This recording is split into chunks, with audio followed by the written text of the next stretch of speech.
Well, hey everybody. Hey, I'm gonna do a hangout today on something that I really don't know too much about. I never really dealt with Matt Slick. I've seen his videos. I've seen some interactions with him with a lot of the Great Debate community members. I've watched the ones where he's talked to obviously Brenda and Joe Sonstein and Dr. Alex Malpass and a few other people, but I've never engaged with them. Never had a need to. However, just recently I had watched a video. People are calling in and asking him some questions. Hang on, I got a little bit of background on my end here. What am I doing here?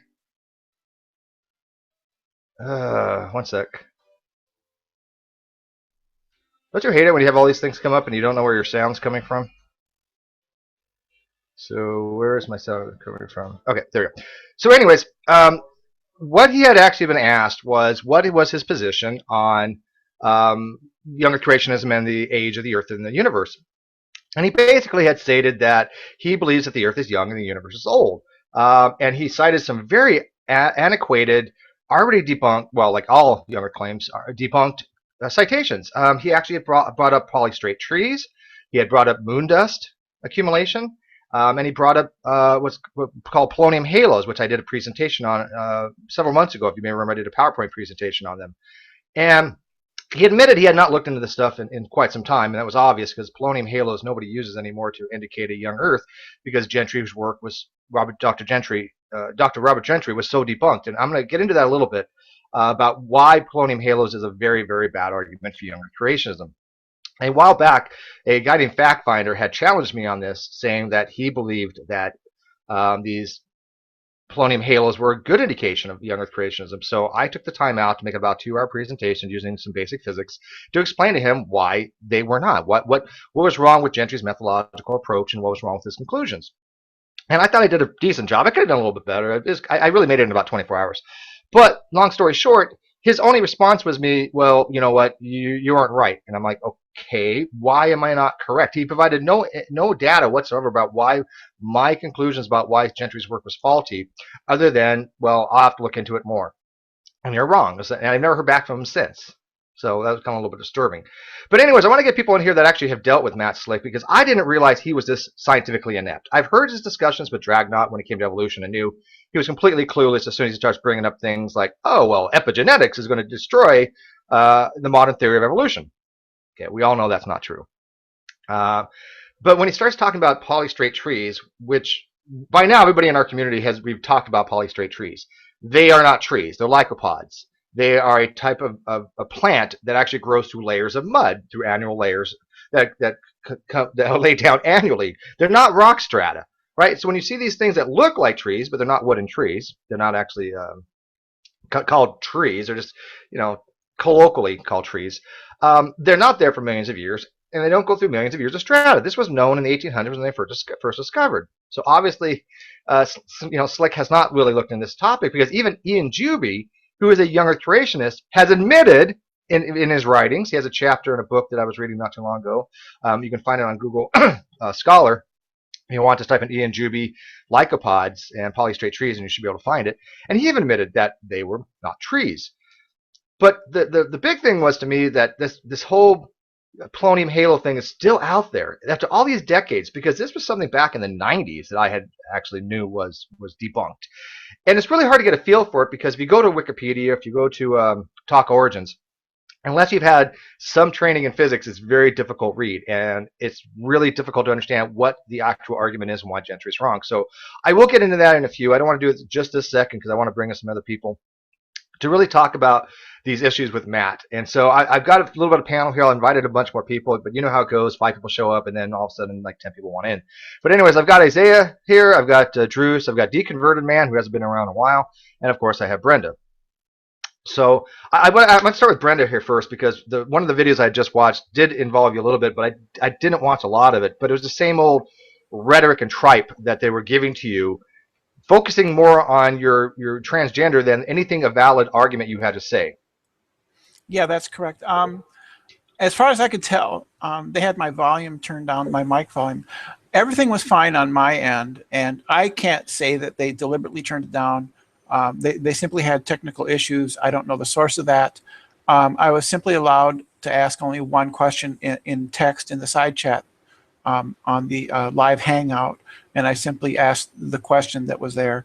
And I didn't actually hear a lot of his comments, and I just kind of, at this point, I allow that to just like water over your back. I mean, it's just something I put up with because that's, number one, I think it hurts him to a certain extent. And I would, if it was really offensive to me, then I would simply not go to his hangouts, but I would rather be able to pose my questions. I was kind of bummed out. Saitin Brugenkate was in there just before me, and I was kind of bummed out I didn't get to interact with him. But that was the extent of it. I asked one question, and then I was expelled from the hangout. And, yeah, that's all I have to contribute, really. Yeah, no, I applaud you for doing that. I think you handled it really well, and it does look bad for them. I mean, they even put your name in the description of the video, and I'll put I have put the video description in the this video description. It was on the Bible Thumping Wingnut channel or network, and they put you as Brenda. It's so disturbing. I mean, and I think it offends us more than it does you, because you, like you said, it's this kind of rolls off your back. But I find it disgusting because I consider you a friend. You're part of the Great Debate community, and I like to have people treated with respect in the Great Debate community that deserve respect. You've never done anything not to deserve respect. So I don't know. I find it offensive. I've done a couple things. Who hasn't? You couldn't be part of the Great Debate community without doing some stupid shit, I guess, right?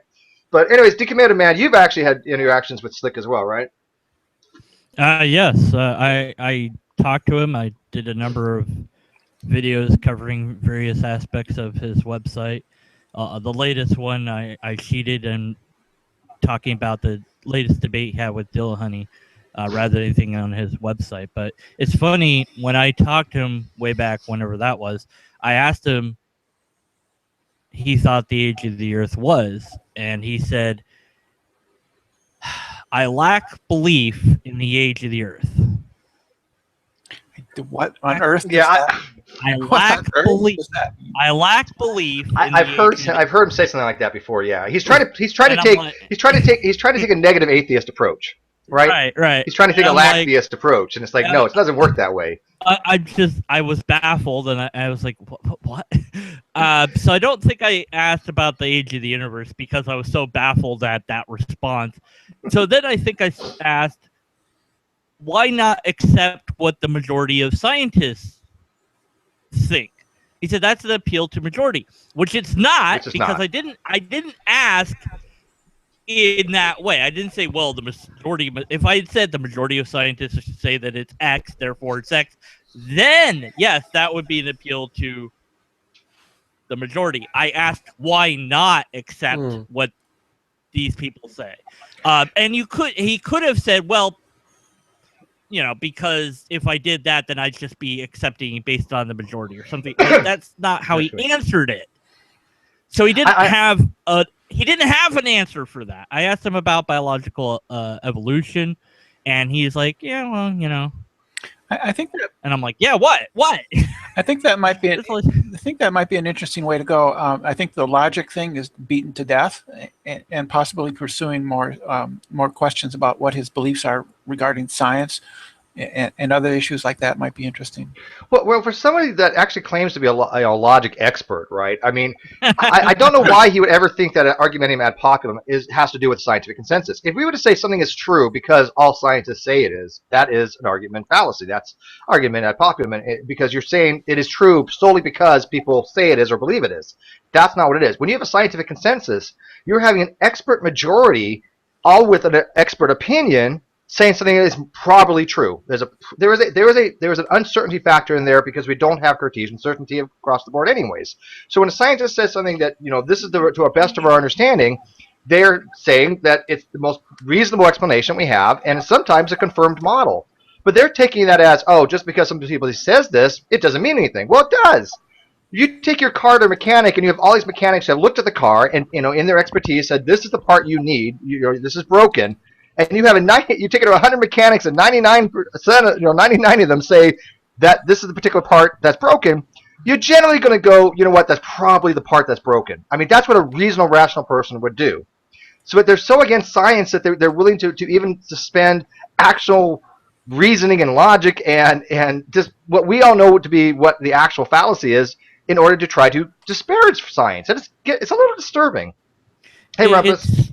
It's essentially the tactic he uses is a variety of conversation stoppers, even though he doesn't look at that way. He started our conversation off with, well, you could be lying and I could be lying. We could both be lying. Yeah, that's not how you have that's not how a dialectic, right? How do you have a proper interlocutory if you just, we could be lying? Well, yeah, but you know what? Let's assume that we're not. Let's actually have a talk like adults, right? You know. Yeah, I'm like, well, I guess that was a short conversation. Everybody's lying. Good night. It's all word game with these people. Yeah, and so I said, well, the social contract is we assume innocence of each other's statements until guilt is proven. Yeah, no, I agree. I agree with that wholeheartedly, especially in the Great Debate community. I think there is a social contract there that, we've known each other long enough where if we have a dialogue with each other, I'm automatically going to give the person some charity and assume they're going to be coming from a position of honesty, that they're actually giving me what they really think, what they really feel, and their true opinion. Why would I not? And there are people out there I don't give that to. Matt Bell I won't. Seamus I won't, because I never know what the hell they're thinking, because I think they're just in it for the argumentation. But if Rumpus tells me he believes this, and this, I'm not going to go, hey, Rumpus, you might be lying. I don't think that you might be telling the truth. How do you have any kind of real dialogue with that? You might be lying. You might be lying. Yeah, you might be. Well, it's again, well, sure, but so let's move on. But also, creationism being taught in schools did come up, and I said we're gonna have to teach all the things. Like, we can't just teach that because it's a religion position. And he's like, well, would you want your kids taught by Satanists? And I wanted to say which version of Satanist, but I don't think I did say that. But I said it's irrelevant whether I want it or not. If we open it to one, we have to open it to all. And that was not he wanted to agree to was the thing. It's just like, no. This is special. It's not Christian stuff. It's creationism. It applies to all these religions equally. Well, it's not just religion. It's bad science. I mean, you're not gonna go to a science class and teach bad science. That's not how it's done. We know this stuff is wrong scientifically. So you can't put a hypothesis or a position out there saying, you know what? Yeah, the Earth could be 7,000 years old, when we know scientifically that is not. That's not a valid position to hold. Well, there is a controversy. You have to teach the controversy. See, there's this controversy. Yeah. I mean, it might be that the chemtrails are just making us think that evolution is true because of the vaccines we took. He's not an anti-vaxxer, is he? Oh, what? I wouldn't. You guys are actually thinking about this, is he? Holy crap! I don't know. Wow. I mean, I'm being honest here. I don't deal with him. I never talked to the guy. I thought he was supposed to be some kind of real expert theologian, logistician, genius kind of level. Every time I listen to him, I'm like, this guy's not exactly that what I consider to be that bright. Yeah, he probably knows theology, or at least his Calvinist stuff. But my mind's going crazy here. Dragnot had a conversation with G-Man recently, and G-Man's definitely an anti-vaxxer. Is he really? Wow. Yeah. I don't know what his positions are on those things. I was just throwing that in. Well, I kind of lost it for Matt a while back when he couldn't figure out the whole P or not P, not P, therefore P kind of thing. I was like, Matt, this is not that hard. I mean, it's a simple tautology. You're not really showing anything, and then when Alex Malpass was explaining to him, that the tag argument that he was using was just completely fundamentally flawed and there was no way to solve it, he just still was out there going, well, what would I need to do to fix this? there is no fixing this. I kind of wonder if he's worn out because he's done his websites for so long. He actually, sank so much of his time and energy into all the stuff. There's so much that's written by him on there. And I kind of wonder if he's worn out because he's retreated to old arguments that he had that were already debunked. In his talk with Dylan Honey, the debate's supposed to be on which is superior, human secular morality or Christianity. And instead of doing what I thought he was going to do, which is, say, well, Christ did this wonderful thing, blah, blah, blah, or stuff like that, quote from the Bible. he goes off instead on presuppositionalism and trying to undermine logic and saying, well, but you can't prove logic because, you can't have it without God.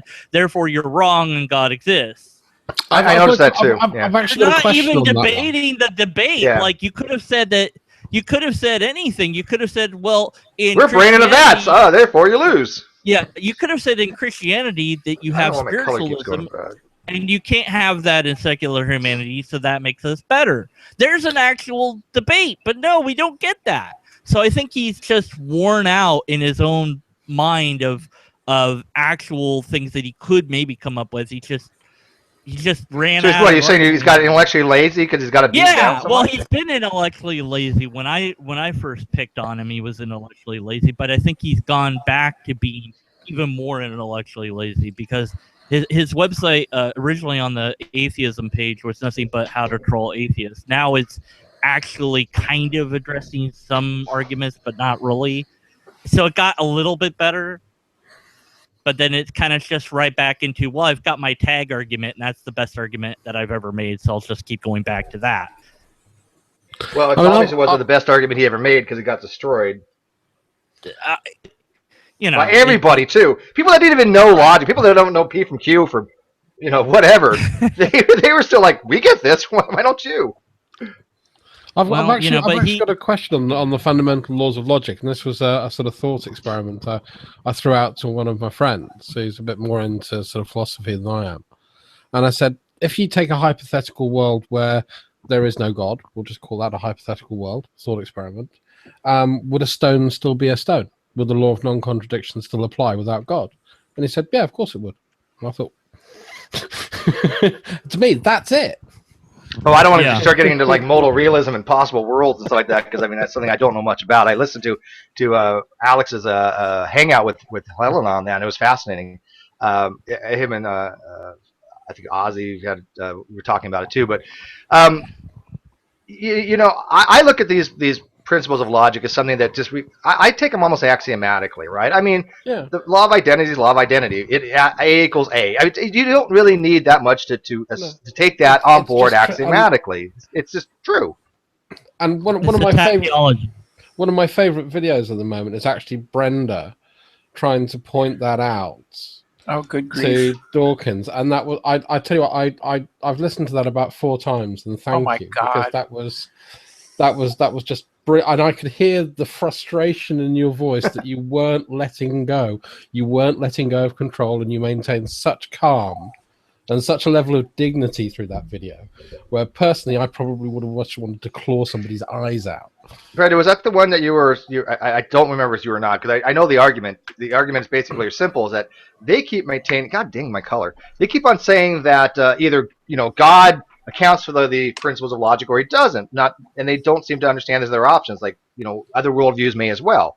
And so there could be other positions out there that count for the logic, or none of them can. So there's really kind of four things: God does, God doesn't, other worldviews, and God does, or none of them do. Well, they both do. I'll be honest with you. During that discussion, I had met Alex Malpass's article on that open at the time, and I simply just referred to it and kept repeating myself. He's brilliant. I know he's eventually going to listen to this. I think he's fell asleep, but I mean, I think the guy's freaking absolutely brilliant. Brenda, can you say that in a way that a 9th grader could understand, please? Regarding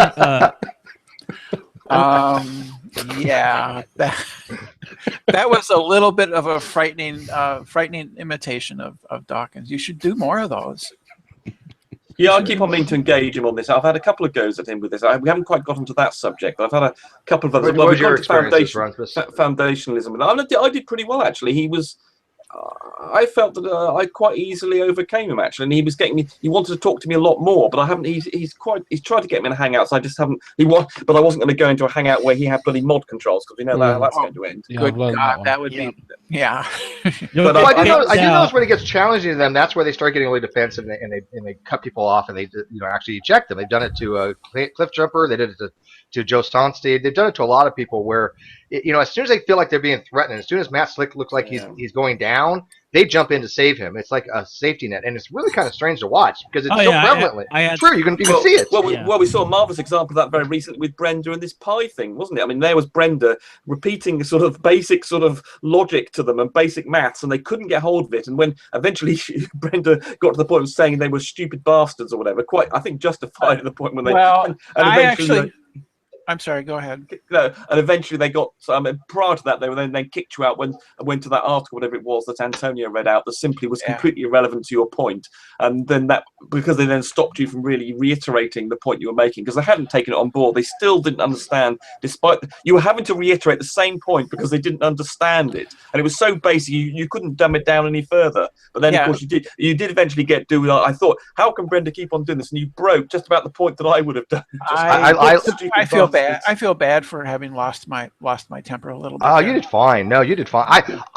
Brenda, I was floored. How can you not lose your shit when you have somebody out there going, well, probably depends on what measurement system you use. Yes. Well, it actually, how does it relate to the Jews' understanding of qubits? How does it relate to the Jews' understanding of qubits? It took a little while for that to actually sink in and what they were actually saying. It just took me totally off guard, really. Yeah, when you're throwing that much stupid in your face, sometimes you're just in a shock. I know. I've been there. You're like, I mean, your brain just kind of shuts down and goes, this is way too much stupid overload. This is a very good point, I think, Brenda and Steve. This is what you find quite often. You're using a sort of logical argument, working at a sort of reasonably sophisticated level, and then they suddenly come up with something like that argument, like what the Jews got. When you say, well, hold on, this is a ratio, it's got nothing to do with it. And the same thing happened with, recently with Troy, where, we explained to him the similarity between the human chromosome 2 and 2 other genes, and therefore the obvious explanation is that we can infer very reasonably that one came from the other. And he says, no, that's just an assumption on assumption. And at that point, you go, oh, how can I explain to you the probability, the basic, how you operate inferences, the probability of something happening, when something's improbable, therefore if it has happened, that's the most probable thing. And you suddenly find yourself fighting with very basic logical, how you make inferences. And Brenda was having to do this, and again, like you, Steve and Brenda, your brain seizes up because you've never had to fight. I've done that. I've had it happen. I'm not lying. I've had it happen. This is almost like having to explain why 1 + 1 is equal to 2, and because you're not used to having to explain such things, you stop and sort of go, it's like somebody takes a wrench in and goes, it's like error. Yes. Error. You suddenly get a question like, is that true in all times and all places? Are you certain about this? This is what caught us out initially a few years ago with it. Are you certain about that? And you suddenly then think, well, no, of course not. But then they say, oh, well, it can't be true then. And suddenly, of course, you realise that you've been going along and sort of living your life, working to the fact that you could be very, very inclined to believe something's true with very, very good reason. You can't know anything. You can't know most things in real life 100%. But we work quite successfully going along with 99%. And that works really well. But they've got this little angle you suddenly discover that, oh, no, are you certain about it? And these sort of, you say so basic, it suddenly knocks you back for a bit. And there's similar arguments like this, the pi one and the Jews thing. These people are working on a different level to sensible, logical people who use rational. Well, I tend to be a reliabilist. I tend to be a reliabilist, anyways, right? I mean, I believe in more reliable theory of truth than anything. But they would neglect to mention that even though if we don't have this whole, like I said, Cartesian certainty, absolute, what you would call absolute certainty, which I think is kind of a strange way to word it, but what they never mention is this: that within the framework, within the framework that we are working in science, we can have certainty. We know this in physics. We can have certainty. Particle spins this way. We test it. We know the particle spins the other way if they're linked to each other. If they have kind of they're entangled. But we know this. How do you account for the uniformity of nature there, Steve? But you don't have to. Right. That's the whole thing, right? We could take the uniformity of nature. This is Darwin's biggest mistake. And I mean Darwin's deity, if people don't know who he is. Yeah. That his biggest mistake is we can take it as an assumption. And still, because of those assumptions, we can build an epistemological framework. And we can say, because of those assumptions, this must be true. And if I measure this particle and it has a spin up, and this one must have the spin down because there was a 180 degrees difference in some systems, we know this. This is a mathematical certainty. And they don't want to even address that. They wanted to talk about, well, that's if the assumptions don't hold true. Okay, fine. But if the assumptions do hold true, then we're correct. So you can't just sit there and try to negate every assumption. If you did that, you wouldn't have mathematics. I mean, look at Peano's axioms. If you say, oh, I don't want to start off with Peano's axioms, okay, fine. Then you don't have mathematics. What's the point? I mean, it's just infuriating at the level these people try to do to deceive people to make it sound there's an actual argumentation there. Yeah, because they can't tackle the level of the argument. I mean, some of these people have thought about it a little bit harder. And Troy, obviously, who I found very frustrating last Friday, was going for basically the hyper-skepticism. You know, unless you've actually seen something happen, there was someone around to witness an event like the fusion event of human chromosome 2. Therefore, you can't. Therefore, it's an assumption you're making. You can't justify that. You can't justify that. And this sort of hyper-skepticism is really infuriating. They've obviously found this is the only way of trying to tackle science, like undermining science, is by going for this hyper-skeptic route. And okay, they've obviously had to resort to that through lack of anything else. But it's bloody annoying. But it's borderline epistemological nihilist. I mean, they just don't want to think that you can know anything. And by the way, Deconverted had something to add, but I wanted before you do, Rumps, do you know if Slick has ever weighed in on the fusion of human chromosome 2 or on the cytochrome C argument?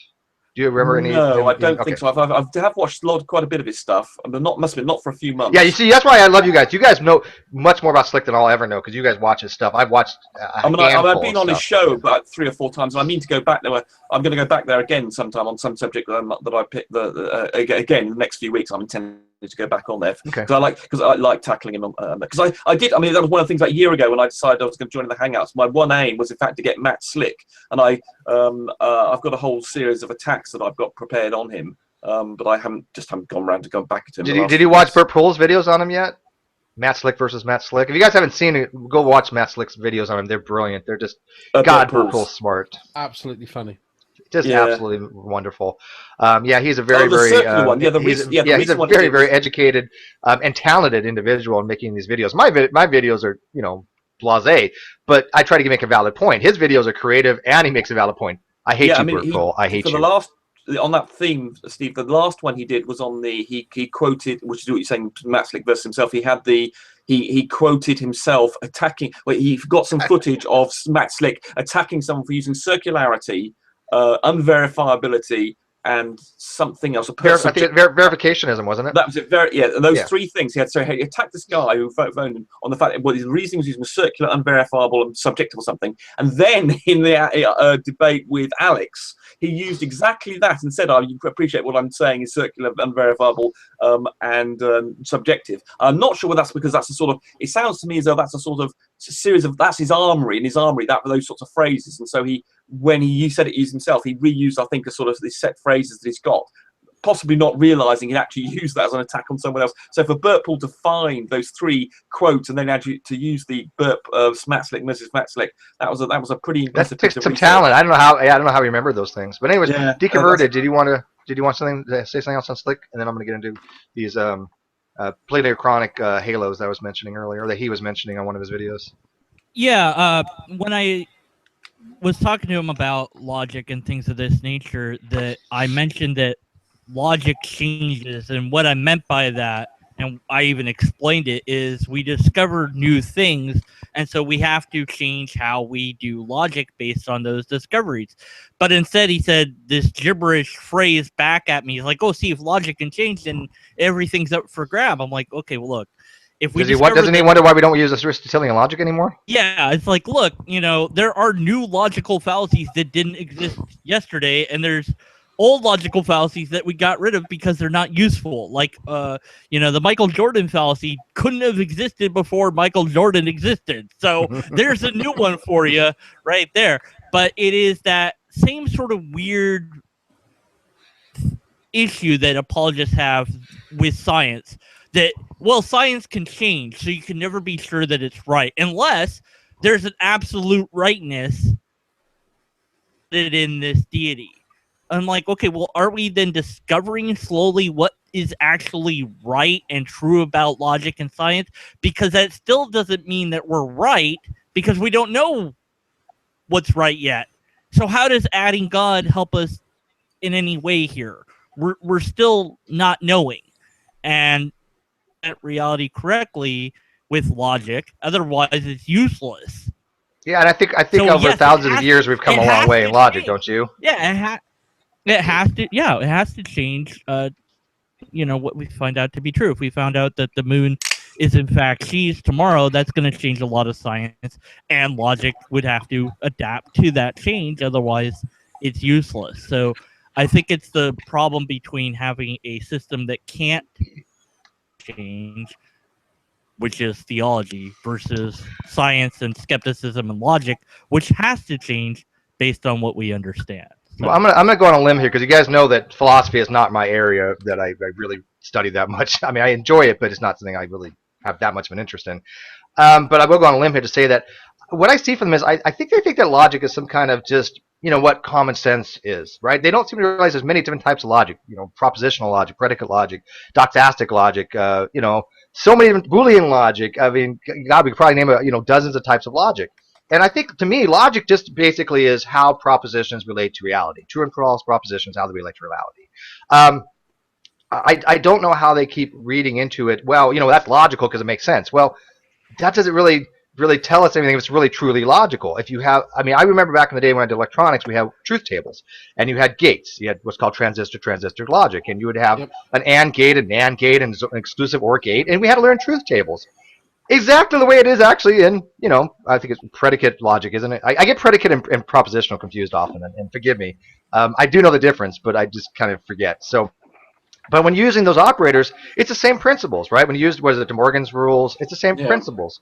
So, if you know about electronics, you kind of do have an understanding of these, how these truth tables work, and that's kind of how, when I think of logic like that. I think of true and false tables, propositional statements relating if they're true and false. And yes, you can get into moral statements and saying, can a moral statement have a true or false value? Yes, I get that. But for me, it's as simple as, here's a proposition. Can you ascribe a true or false value that comports to reality? Does that make sense, or am I being too simplistic? That's a very interesting point because Matt Slick has no basic appreciation of logic. In his main argument about does God or not God account for the laws of logic, he makes a huge error just there. Not God is not a Boolean value. God is an entity, a set. And not God is the set of everything that's not God. So you can't put that in a propositional in a proposition. You say it's a classification error. It's a classification error. Not God. Each element, when you do an OR with it, has to have a true or false value. Not God does not have a true or false value. It's as a set of things, and not God, including toasters, my left leg, and invisible. Well, any noun. I understand what he's saying, right? But it doesn't make sense to me to say chair or not chair. Yeah. Now, I get what they mean by whether it is or it isn't, but it sounds odd to me. But my point is that anybody who uses something like not God and then tries to stick that in a propositional statement means they do not understand the basics of logic and truth tables and all you have to do is throw in the term exist, right? He can say God exists. Yeah. Yes, God does not exist. You could make it a propositional statements like that, right? Because that has a truth value. So, but he doesn't do that, which suggests his, this is someone. I think he's just shorting it down. So I'm going to give him the principle of the doubt. I think he's just being simplistic. Really? That might be too kind. Yeah. If anybody with any understanding of logic would not say the things that he does, and he claims to have an understanding of logic, or he bigs himself up on this subject, and the fact that he makes a statement like that, not realizing such a basic thing as the fact that has not got a true or false, it does not have a truth value. That statement, not God. Suggests, Alex, let me ask you, Rumpus, something. I want to run by something that Slick has said on his website. Regarding God, he's like, well, these atheists, they always are asking for scientific evidence of God, but they're doing a category mistake because science can only investigate the natural and God's supernatural. What do we even make of this? That's yes, but the point is, he claims that this supernatural entity actually gets involved in the real world. So therefore, at some point there's a natural function, right? Yeah. So we can play around with whatever manifestation of it is in the real world, even if it is in the supernatural world. So there's not a problem. We can tackle. Science can say things about this God that plays around in the physical world. So absolutely, case solved. Yeah, we're not, and again, I'm not atheist, I'm agnostic, and I take that neutral position for a reason. But the fact is, when somebody asks for the scientific evidence of God, I think it's a little bit disingenuous. But if people do claim that there has been an interaction between God and humanity that is measurable, that is observable, for example, the flood, the Noah's Ark, if those things are being posited, damn right, science can look into that and go, yeah, you know what, yeah, that never happened. There's no evidence of that. It would be biologically impossible to have that hyperspeciation to account for the biodiversity we see. These things could be debunked using science because, as Rump has pointed out, it has to do with God's interaction. And Genesis. Right? That's what we're testing. Genesis is an account of history. Things. Yeah. So, I mean... Can't we scientifically show that a person can't live to 900 years old? Unless you ask Ronnie. Ronnie has a video out there. I finally watched it, and I was stunned. I was like, is he serious? Ronnie had a video about people living to 1,000 years. It was surreal. Yeah, really weird. It says that in the Bible. You got to remember there was more oxygen before the flood. That's why everything was bigger. Oh, Troy! Did you realize? Sorry, to interrupt you, Joss, but Troy, in his book, goes on about the gravity was less because the Earth was less massive or something in historic times, poor Troy. And therefore they lived longer because the gravity was less. I mean, this is the. Hang on, I want to apologize. I do want to apologize to Troy. I haven't spoken to him since we had a discussion, and I do want to apologize. It was Veterans Day. Yes, I was drinking. Okay, I admit that, and I admit that I could have been done better. Yeah, you're a little bit naughty, apparent. Steve, I'm fine with that. Look, I've got 260 videos. Hey, you know what? I can't have a home run every time. But you know what? The fact still remains was he was disingenuous, and when he started bringing up, which we're talking about here in a few here, polonium halos. And I had told him everything he just said was bollocks, and he said, "Well, you can't just say that. You got to show why." I'm like, "Oh, okay. I'll be happy to show why.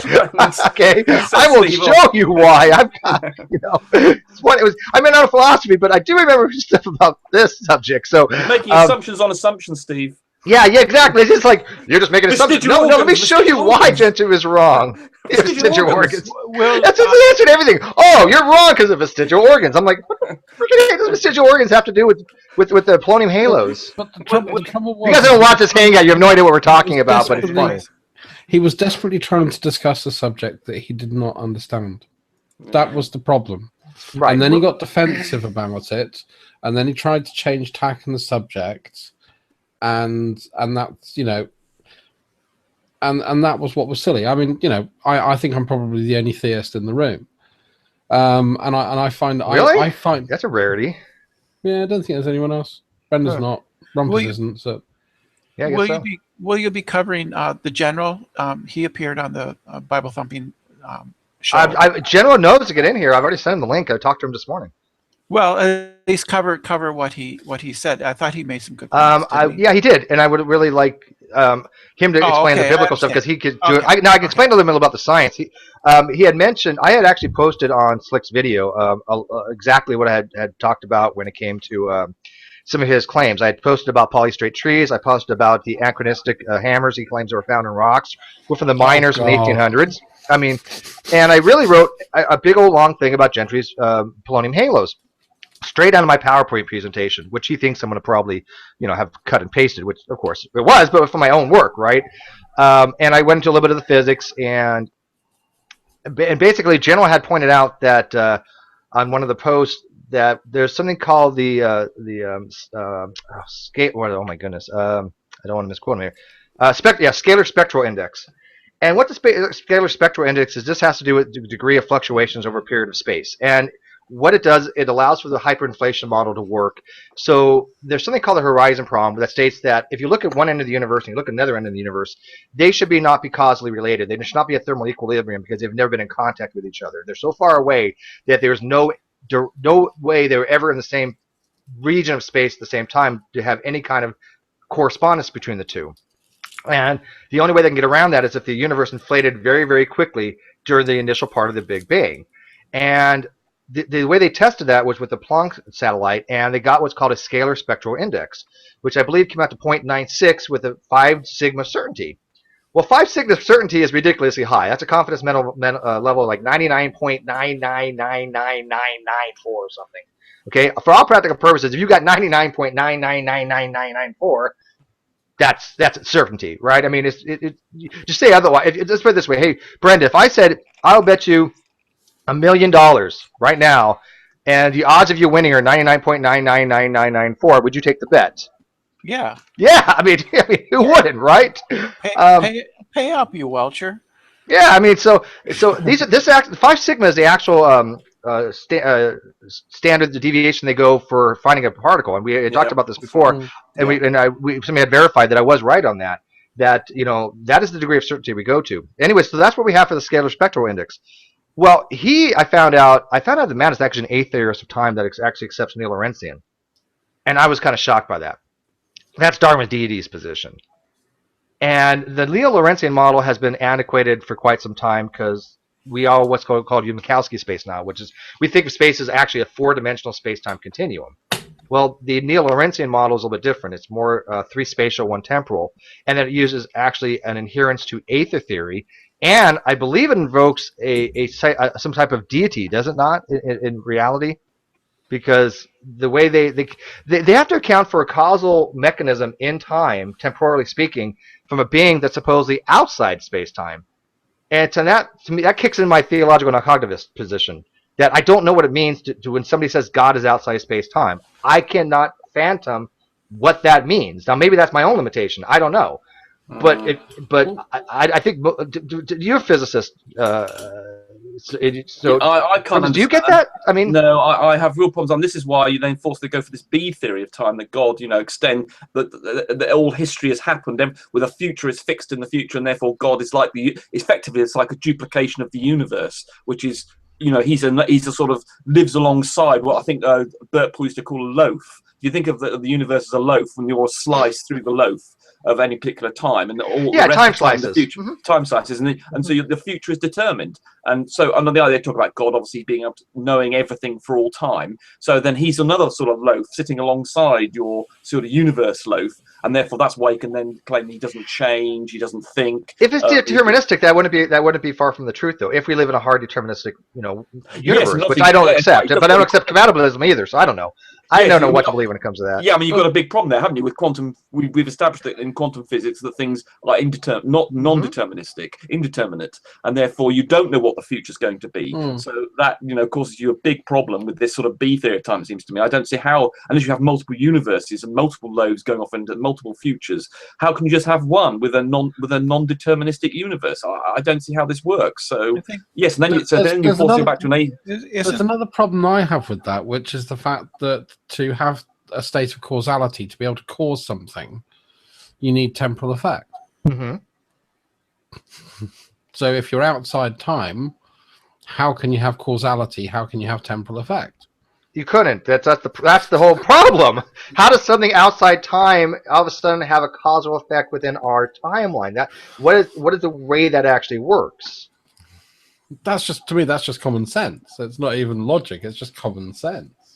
I think Drag's listening. When he gets a chance, maybe he can pop in. I do want to touch on his experience with Matt Slick in regards to biological evolution, because again, I listened to some of that, and I'm dropping stuff, but that I could not believe that Matt Slick actually went the route of epigenetics is going to destroy biology and evolutionary theory, modern evolutionary synthesis.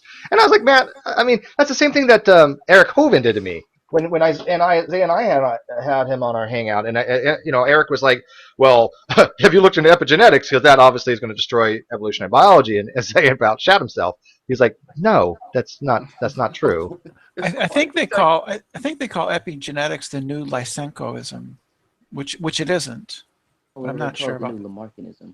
Neo-Lamarckianism. Yes, Neo-Lamarckianism. right. But the problem is it is Neo-Lamarckianism, but it's not Lamarck. Lamarck's theory was very straightforward.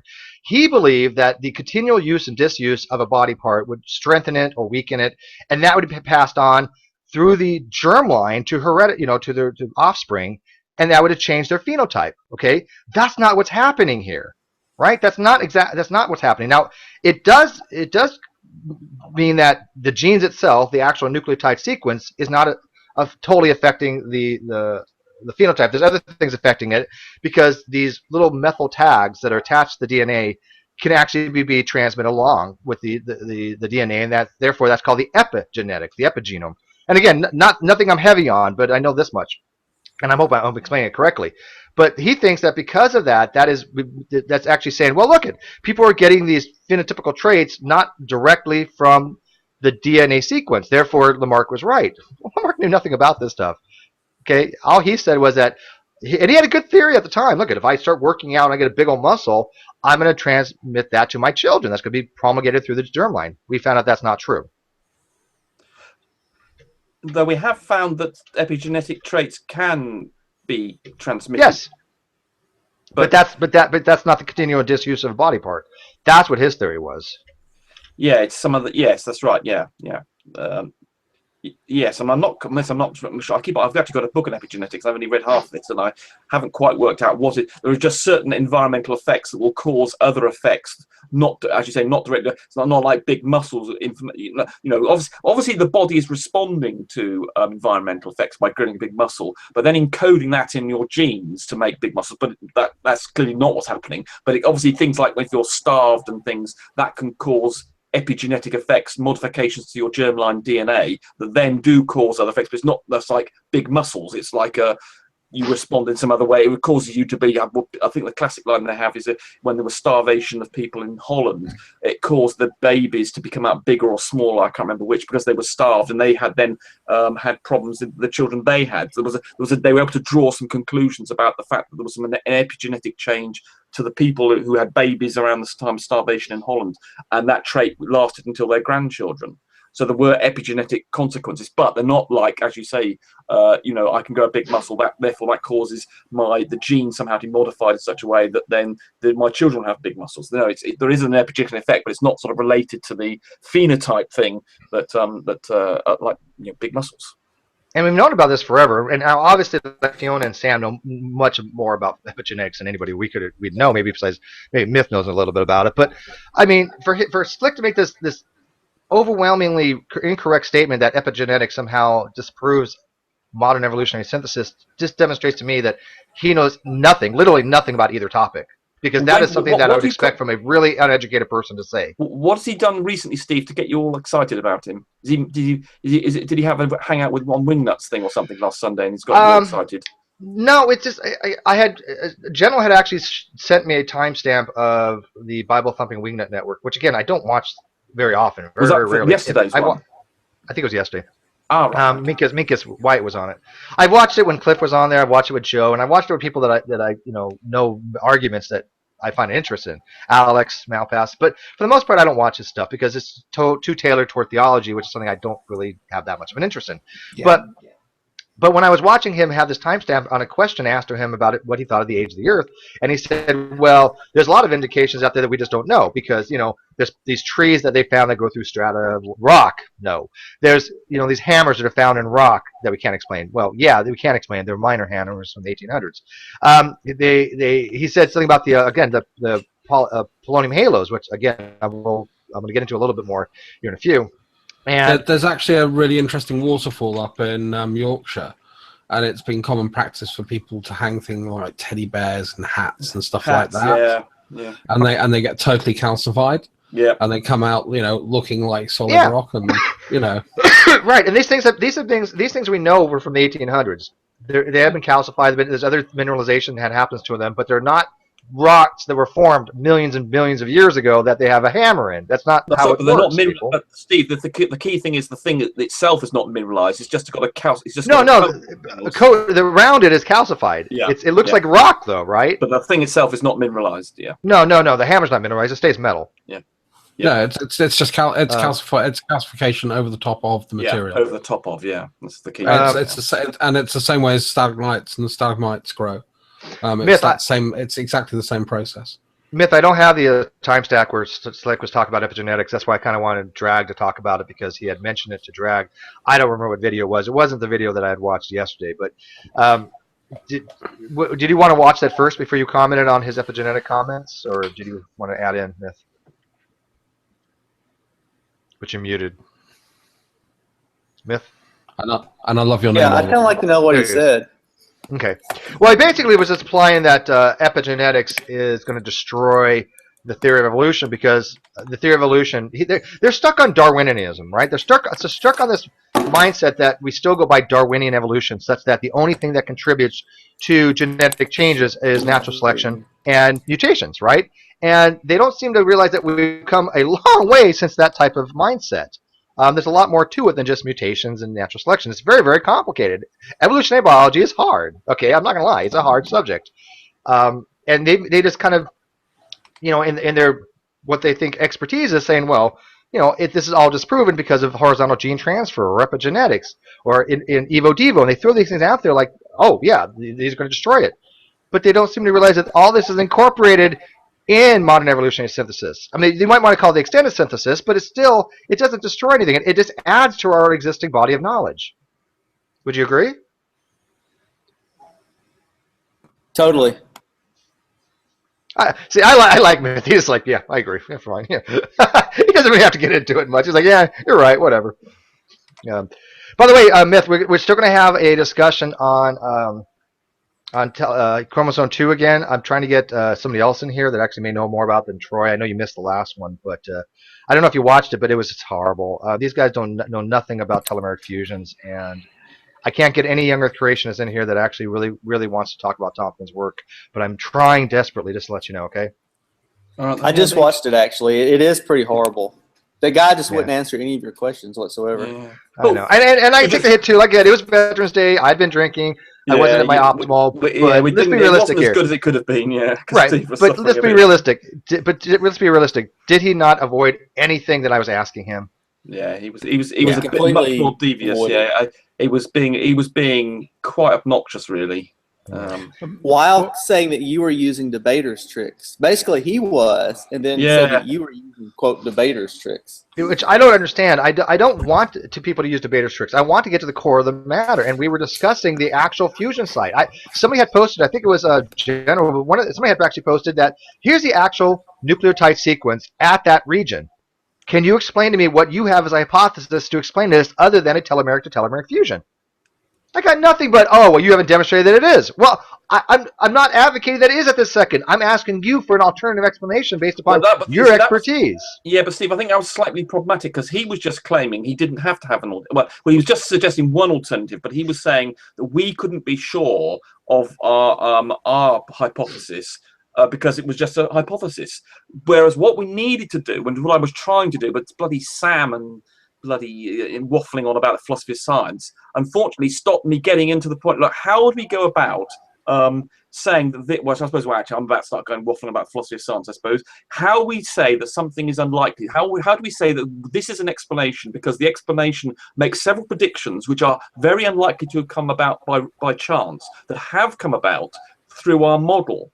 And therefore, we can say, therefore, the model is correct because it makes predictions that are not random, not something that's very probable, very improbable to come about by another mechanism. So you are right in the sense of if he could suggest there was another mechanism that could bring about the same improbable events, then he'd have a case. So he has to off. So there are two things I think you need to do when you're sort of establishing that you've got a good explanation. One is the no other alternative things that provide. So you're right in that regard. It is the argument from ignorance. I mean, it could have been green pixies that did it. We don't know that. But also, well, from what so he could claim you're making an argument from ignorance. We only know of one explanation. Arguing like the sun. Is whatever it was, the sun god going over. And if they've only got one explanation, that's the one they're going to accept. And we've criticised people for doing that ourselves. So he's sort of effectively using an argument from ignorance attack on us. But when we've got something that makes all the right predictions, and we can say, it makes predictions. We've established this has happened before in other situations.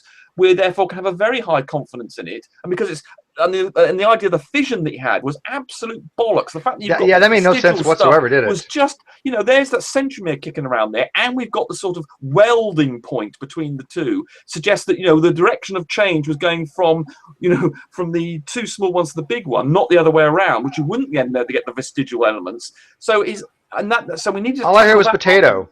Yeah, I mean, potato. He was. So we needed to focus on that, and unfortunately, we spent half an hour sort of not quite tackling the key elements of our. This is the way is the good explanation for it because of these evidence. We've got around to introducing the evidence gradually, but but what is that guy was a go ahead. biologist, right? No, he was a chiropractor.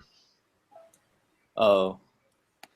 I like that. like that pause. That He's pause. like, well, we admit the chiropractors are basically people that didn't make it through full medical school, right? Yeah. I It mean, seems no, like some a of them lot are of these okay, guys but are dentists or something of that nature. a lot of woo-woo I noticed associated. Now, actually, I'm not gonna lie. I happen to like some chiropractors. Yeah, me for too. certain things. For certain Yes. things, as long as they stay away from that woo-woo bullshit, Yeah, right? absolutely. Yeah. I agree with you. You can be good or not as one. But I thought he was had a biology degree, so I was that makes a little more sense now. A lot of these guys, like I said, there was a Bible Thumping Wingnut had a dentist on one night, and he was basically talking about how they were parading him around like this is someone that actually has the education and he knows I think I saw about that. evolution, I think I saw and he'll that, yeah. tell you the inside dentist? scoop. Yeah. And I saw that one. I was in the side chat, and I said, you don't learn about evolution in dental school. That's kind of silly. And then what's his name? What's the real stupid one? Not Matt, but Andrew Rappaport. Andrew. Yes, who's the stupid one? I was like, you mean Andrew? We know. Yeah, he doesn't need another name, does he? Sorry. Yeah, sorry, Andrew. They were making fun of flat earthers one time, and Rappaport said, and I swear he said this. I've been looking for the clip so I could find it, timestamp it, and save it. But he said, "Yeah, if you just go far enough north, you can see that the world is a sphere." Contemplate that for me. Okay. Wait. This is one of those times my brain shuts down because I'm like, we had talked about it earlier before we got in here. Some people say something so stupid, you're like, wait. If you go far is it really enough deep? north, Yeah, is it really deep? Is it really? Exactly. It's like the inner solipsist of solipsism. Is it really deep or just stupid? But anyway, and then he just went off on this big tangent. He said, Mithridates says, you don't get taught this. Here's somebody who doesn't know, who's telling you what you've been taught. This is what I would ask Mithridates. This is what I would say. I would say, have you been to medical school? Have you been to dental school? And got on this big, thing about it. And you're like, yeah. Yeah, actually so. And I can tell you that we don't have evolution classes. And they called me a liar and made fun of me for a while and kicked me off. Well, what's funny is I've noticed that's a tactic they've used. It's like they always will say, well, what about your experience? And this happened to me the other day when I was having a discussion with Matt Bell, who, by the way, I'm going to say this outright. I'm pretty well done with Matt. I find no reason to discuss anything with Rational Theist. He is not worthy of having an actual dialogue with or dialectic with because all he wants to do is argue. And as soon as he starts throwing out his troll things like, well, are you a cosmologist? Are you a physicist? Are you this? Well, you know what? It doesn't really matter if you're capable of having a discussion on that topic. I will listen to anybody pontificate upon a topic that I think they have a reasonable understanding of, regardless if they're quote-unquote expert on it or not. He is not. He's a self-admitted person who doesn't know basic science. Right? So that doesn't mean what I'm telling him is wrong. And that brings us back to Matt Slick. He pontificates on all these things he has no idea about whatsoever. It's amazing. Exactly. That's my point. That's when they start getting into, well, you don't know about either. Well, yeah, actually, you do. And what's funny is even when you do have somebody who's an expert, like Alex Malpass is an expert in philosophy, they not only don't listen to what he has to say, they take his words and they twist them. I watched a video where they actually basically said, well, Alex really didn't say that the argument was completely destroyed. Yeah, he did. It's weird. But anyways, moving on a little bit. Do you guys mind if I spend about 2 or 3 minutes explaining this whole Polonium Halo thing again? Because I think people have brought this up. It seems to come up every so often, and I don't know why. Okay. Yeah, can I make one quick final comment on what you said before you move on? And the thing about having the different topics, when say like a slick gets on a topic like physics, like you're about to talk about, I may not know the minutia of what he's saying, but when he's in my sphere, I do know what he's saying. I know how wrong he is, and that makes me distrust him. He goes off about all these other areas. Well, that's what's funny is if no one person's an expert on everything, right? But we have such a diverse, eclectic group in the Great Debate community.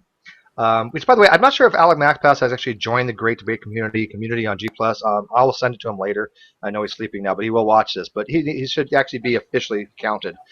But anyways, if everybody just points out the problems that he has based upon their area of expertise or something they know about, then across the board, I think this hangout is saying that I don't think Slick really has any kind of real education in any of these areas. And he may know theology, okay, but you know what?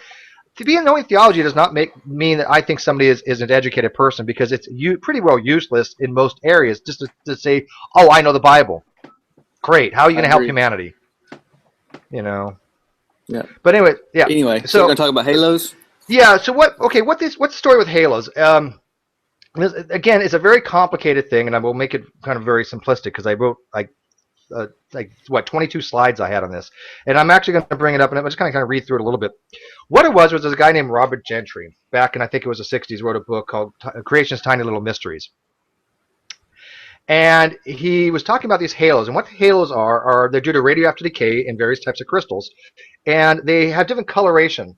Okay, from you look at it from different angles. Okay, they're called pleochroic halos, and the argument is that certain halos, the way they see it, can only exist if the Earth formed really quickly, if the rock had formed really, really quickly, because the decay rates of these things, like polonium-218, are very short. Okay, it's about 3 minutes, and so if you have a larger halo, which is uranium-238, if you start with that type of halo, you should be able to see that halo produce, which is basically alpha particles going out in every direction. Okay, so it forms this 360-degree sphere, and as these alpha particles come out and they hit things, okay, they lose energy, and by losing energy, they deposit energy. Okay, and depositing energy destroys the rock, so that's what produces this halo. If we don't see the uranium-238 halo first, and then we see the decay products, because they have lower energies, the polonium-214, 218, and 210, 214, 218 are at lower energy levels than the halo produced for the 238. So what we should see is these concentric spheres, and when you cut them in half, you'll see circles. So we should see a larger sphere, okay, and that's going to be 238 because that's a higher energy level, and then we should have smaller concentric rings, which would be a polonium-210, 214, 218, along with some other ones like radium-222 and radium-226. The problem with Gentry's argument was that he is saying that all we're seeing in some cases is polonium halos and not seeing them inside the parent halo of the 238, meaning that they must have formed without being a decay product of the decay chain of U-238. He actually would have a case if he didn't make, well, he made major errors, but two major errors. One, he neglected to factor in that a gas called radon-222 is produced in the decay chain. And that gas can actually seep through the rest of the rock. And it has about 3 days half-life or so.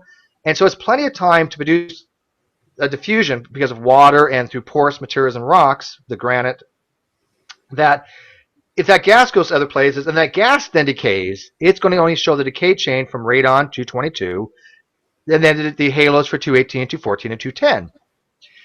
His ion probe that he used to test the resolution of these probes was only 2 microns, and the difference between the the polonium-218 and, well, it's either 218 and 214. Don't quote me. I don't remember. I'm going to say 214, I think it is. And 222 are almost identical. They're so concentrically the same. They're so much at the same energy level that you cannot distinguish one ring from another without a very good ion probe. In other words, another way to resolve the one halo from another. So he may have been looking at radon-222 rather than polonium-214 or 210. He neglected to even put that factor in the account.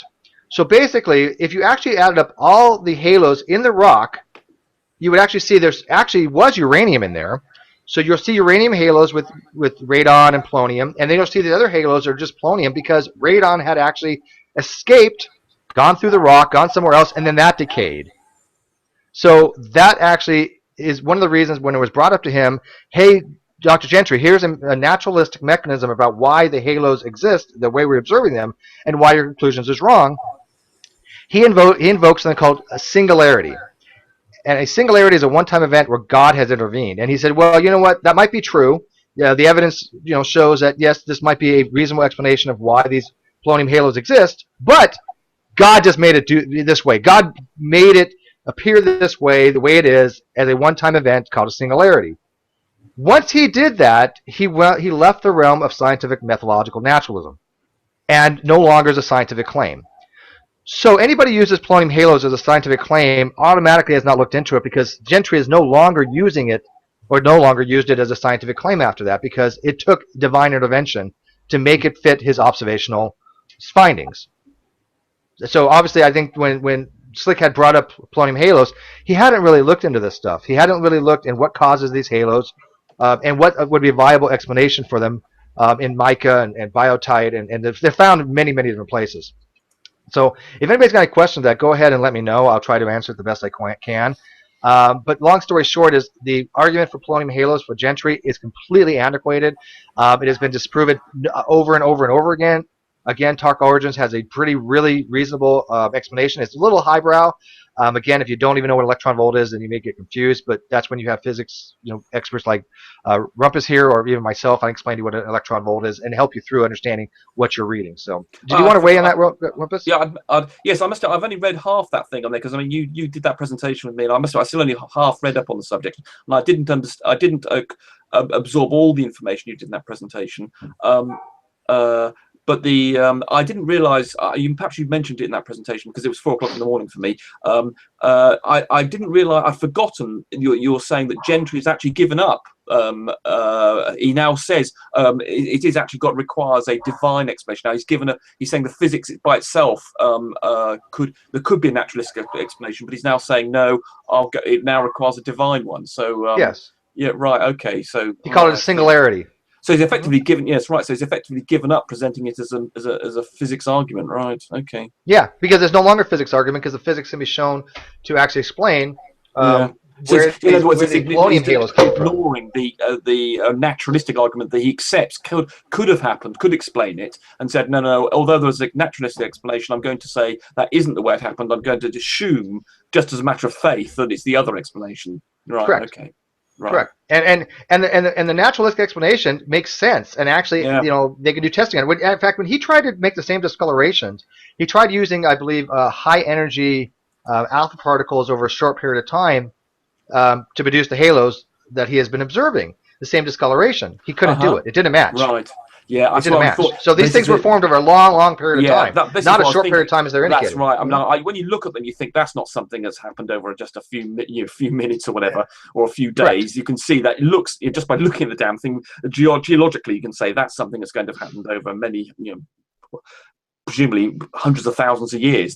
I was trying to get a bigger picture of it, actually. Well, some of them did. The bigger halos will, right? The halos for like 238, but polonium 238 only has 3 minutes half-life. Yeah.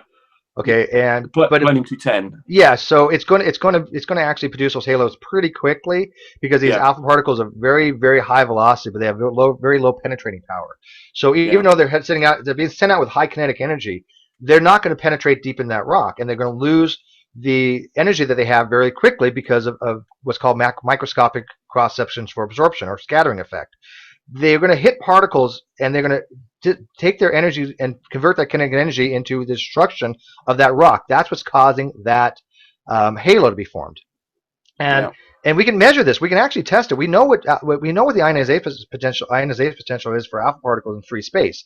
We can test this, and they actually can estimate. Okay, if this is what it is in free space, what is it going to be inside something like granite or biotite or any kind of zircon inclusions in zircon. And you know what? The models were spot on correct. They were just a guess, but they actually got it right, and they're like, oh, this is exactly what we would see. So. Gentry's argument has been completely refuted, and the fact that Matt Slick even mentioned, well, I haven't looked in this in a while. Well, you know what? You might want to look at it again, Matt, before you go on air telling people that is a valid argument for younger creationism, because it makes you look naive, because this is a well-established debunked argument. And if you want my PowerPoint presentation, I'll send it to him.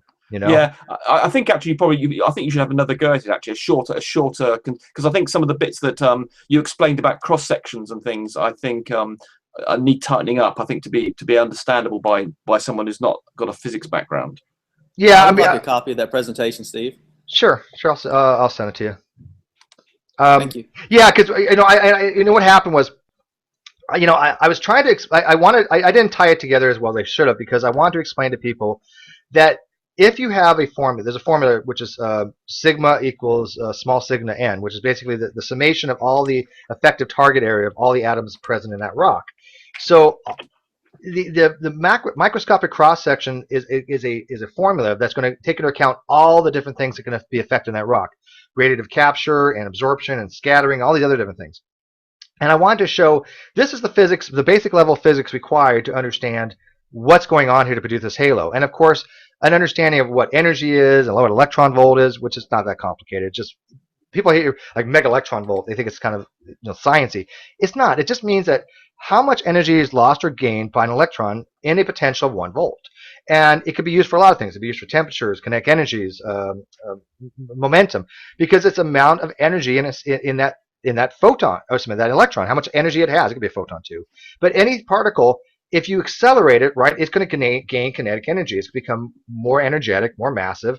And that's what we're talking about with these alpha particles. They're very energetic. They're big, dense. They're big particles. They're helium nuclei. And they're going to have a lot of energy when they smack into that rock. Yeah, well, when you lift something up, when we talk about, say, lifting up a kilogram off the floor by 1 meter and saying it's got so much potential energy, you could measure that potential energy in electron volts if you wanted to. Sure.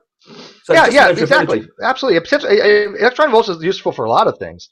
Yeah. But basically, it's just a net energy of the particle. The net energy. It's just a convenient. It's just a convenient value for the size of an electron. So that's all it is. It's just a particular unit rather than joules, which is what you normally measure. Yeah, or ergs. Well, yeah, ergs are. I think it's 10 to the 7th power for joules. Ergs is 1 joule. It's like who uses? I mean, it's really small. Most physicists use joules, but electron volts is when you get into the sort of quantum levels, the microscopic high energy physics. High energy physics. Yeah, electron volts just a more convenient version of energy. So it's not a difficult thing to understand. Yeah.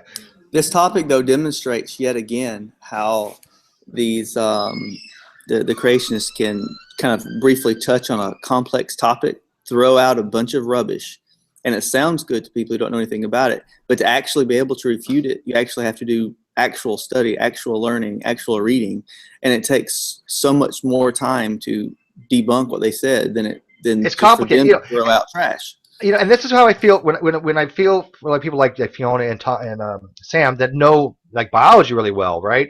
They had to study that subject to know about it, and it's complicated. Biochemistry is complicated. You've had biochem; it's not an easy subject. Now, I graduated from Naval Nuclear Power School, and I graduated from Knowles Atomic Power Laboratory. So I had a background in nuclear physics in that regard. Okay, I had to take atomic physics, and I had to understand nuclear reactors.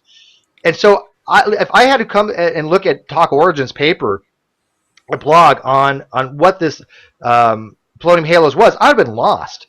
I would have been completely lost. And for Matt Slick to actually say, this is evidence for a young Earth, at least it's one thing that I think that I do know about pretty well that I can articulate on. And there's not much things I'm good at. So the fact that I'm able on one particular thing have an understanding on it, I'm kind of happy because when I look at like the human chromosome 2, I've got an okay understanding, but nothing to the level like CRISPR, Rational Mind, and Sam, those guys. So I feel for them, right? Because they're looking at when people like C. Brown or Nephilim Free or any of those guys talk shit about human chromosome 2, they're just going, oh, fuck, these people are stupid. But when we talk in our area of expertise, though, the Slicks of the world and his followers, they don't listen to us because they don't trust us. They don't trust the science. Because you're not a theist? Are you exactly? Are you familiar with? I think the term is the noetic effect of sin. Have you ever heard that? The noetic effect of sin. I think it's like Noah. I'm not sure, but refresh my memory. I have to look this up, but never heard of it. I think the general point is that basically our minds are so clouded in our sin nature, and we want to run from God. We're looking for any reason we can to not believe what we're saying. We're basically that we're cognitively depraved. It's worse than that. We're working for the enemy. That's what a lot of Christians will actually do believe. We're working. So for they the don't enemy. trust us.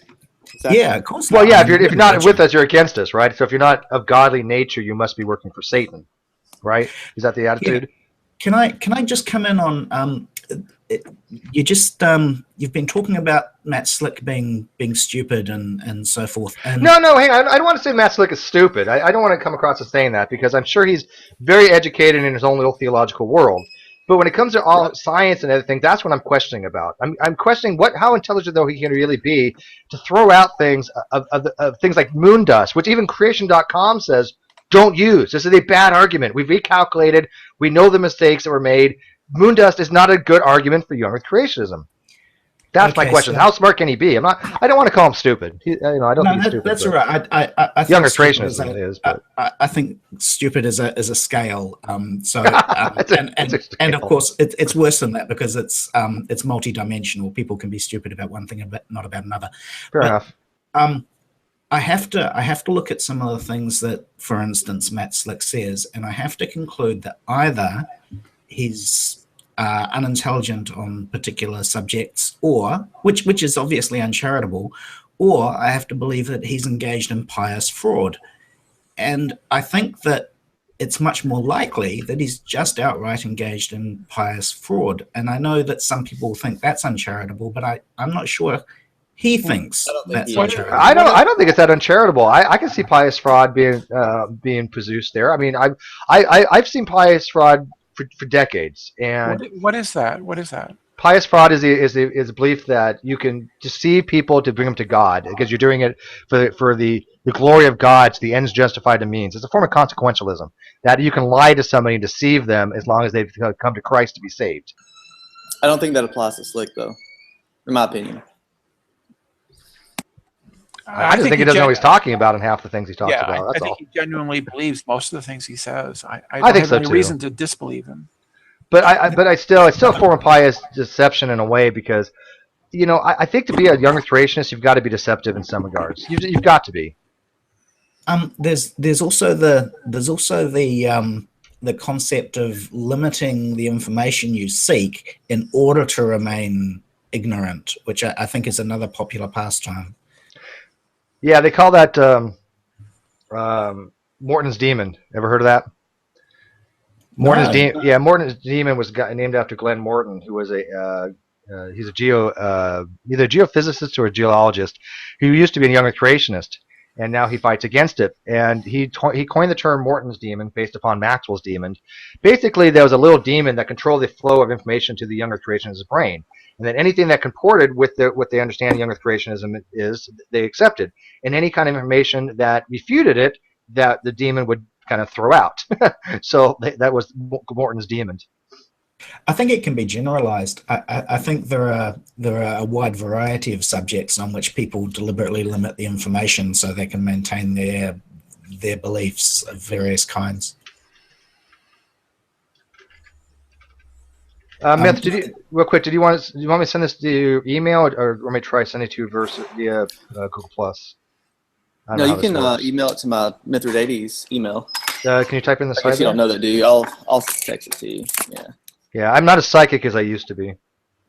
So earlier we were talking about science and the supernatural and God being supernatural, and that's kind of weird because if you believe that a God is the default state of the universe, it always existed, then that's the most natural state of things that could possibly be. It's the default state. And that means that the reality we're experiencing is actually not natural, it's artificial. It's been made by something natural. And there is no supernatural under that understanding because, of course, that would mean it was above the default state somehow. So I think they're misunderstanding. I think their definition of supernatural still can't exist. Now, you can argue that, okay, let's define the universe that we observe as natural, and then anything that's more basic than that is supernatural. And I guess I have some sympathy with that, although it doesn't make logical sense. But then you observe that God does intercessionary prayer, for instance. Most theists believe this, and that's totally investigatable by science. So if science can't investigate the supernatural, why can we investigate intercessionary prayer? Well, I think there have been studies about that happening. I think there have been too, yeah. And again, Rumpus had brought up, if God intercedes, if God interacts with mankind somehow, that is up for testable. It is up for review. It's up for scientific methodology to go and say, okay, you know what? Maybe we can't demonstrate this as God, but can we find a scientific explanation? Now, at best case, okay, maybe I'm going on a limb here, but best case, maybe science can come to the point where, you know what? We don't, as of yet, have a scientific explanation for this.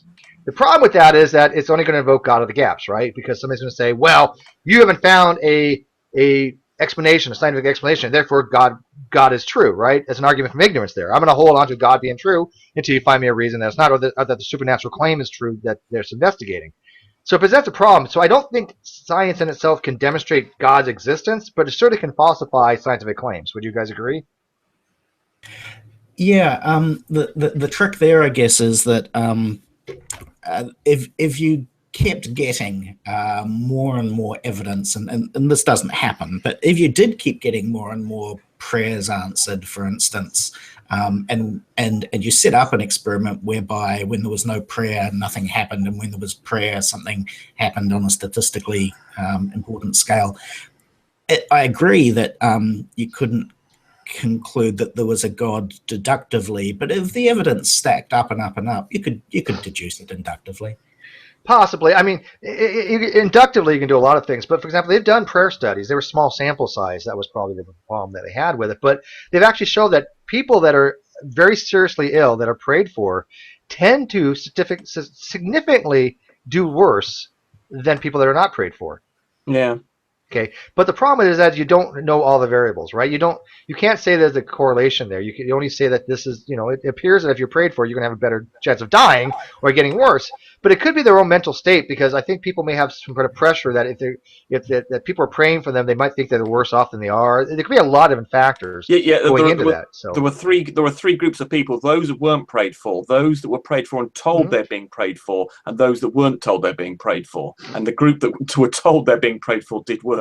Right, that's exactly true. That was a three control group, group, and then two other groups to say, okay, we're gonna say we're gonna pray for you, but they aren't, and then people actually did, but didn't tell them. That might be kind of a thing where they say, "Oh my God, I'm being prayed for. I must be really badly off." Yeah, no kidding, right? Yeah. Exactly. Well, Brenda, you may not be Catholic, but I tell you what, you've got three Catholic priests giving you last rites. It's going to be a little disconcerting. Let's be realistic here. And so, as a result, my condition might go down simply due to psychological reasons, Stress. or I might refuse treatments that could have otherwise helped me, because I simply believe I'm too far gone. I've got an entertaining concept here. It means that if you're sick and someone says, "I'll pray for you," you should say, "No, don't bloody tell me." Yeah, don't tell me. And by the way, I want to say, and I'm going to say this to my atheist friends of mine: if somebody is sick and they pray for you, don't be a dick. Yeah. Seriously, I mean, just accept it as charitable, because even if that God doesn't exist, they're giving you a blessing of their own. They're just basically saying that they want you to get better, and don't take it offensively, because it's really kind of amazing when I hear an atheist go, "Well, don't pray for me." We have a sick friend. Everybody knows our sick friend right now, and I've even told them the same thing. My prayers are with you. It's from a Jewish thing. That you say there's, even if you're not Jewish by theistic nature, you have a social, cultural thing for Judaism, and you do send them good not vibrations, but goodwill, and you say that I'm going to pray for you in my prayers, and you do whatever you do with the Torah or whatever. But there's nothing wrong with that. And so as an agnostic, if I say I'll pray for you, I'm not actually saying that I'm going to get down on my hands and knees and worship a being and say, hey, will you please do this? It just means that you're my thoughts, and I'm projecting goodwill to you. So don't be a dick about it, people. Exactly, I agree completely. Yeah. So, Steve, can I hijack just slightly? You seem to be having some difficulty with envisaging how God could work in a theory of time, and I I understand you're a B theorist. So I was just wondering if I could just bring you a little bit closer. Sure. Yeah, sure. So obviously, in a B theory of time, you've got time as this great big block, like a block of space. You've also got another dimension that time shows up in. It's kind of another dimension, perhaps similar to space or perhaps identical to space, depending on what model you want. Okay, so in an A theory of time, you probably imagine again that that time is sort of a dimension which blips along steadily. And that's not the only way that an A theory of time can work. You can also have emergent time, which means time is basically what happens when the universe updates its state. if you then imagined, for instance, a God living in a parallel universe, so a universe would be, we'd be in a universe, and then there's a cosmos with another universe that has God in it, two separate universes.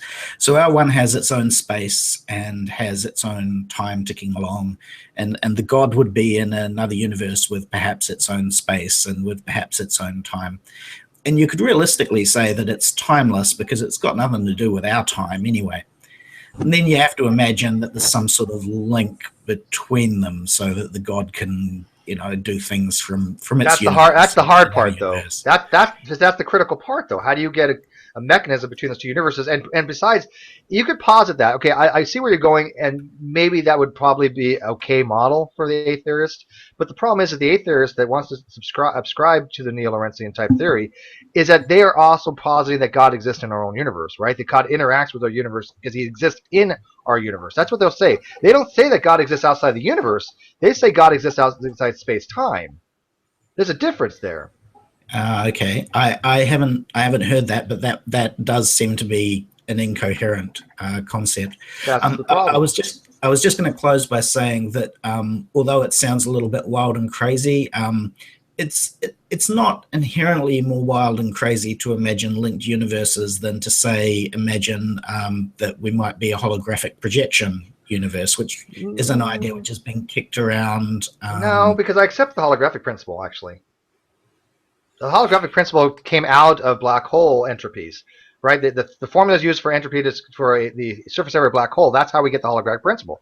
And the holographic principle, it makes sense. All it's basically saying is that we are a third-dimensional construct from a two-dimensional representation on the observable event horizon.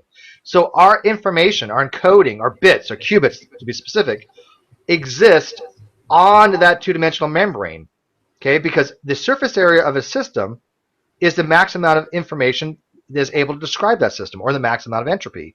So mathematically, if we say, okay, what is this amount of information required to describe every particle in the universe? It's momentum, it's velocity, its position, everything that you need to know about that system. That the amount of surface area required would be the area of the observable event horizon. That's why it works out. That's why I'm fine with that, saying that yes, we are a third-dimensional representation of two-dimensional information on the event horizon. Mathematically, it works. Does that mean there actually is, physical information out there? No. Does that mean we don't exist? No, we do exist. So it's more of a mathematical concept that I'm actually fine with, because mathematically it has to hold because of entropic laws. Just to go there for a moment, I have another interpretation of the holographic principle. I wonder if when you approach the area near the middle of a black hole, space goes from being three-dimensional to becoming more and more two-dimensional. And so the maths makes sense, and yet we observe a three-dimensional space-time, three-dimensional space. The problem I have with that would be if we are living in a black hole, right? Which a lot of scientists actually say that we can be actually right now living in a black hole. There is no center point.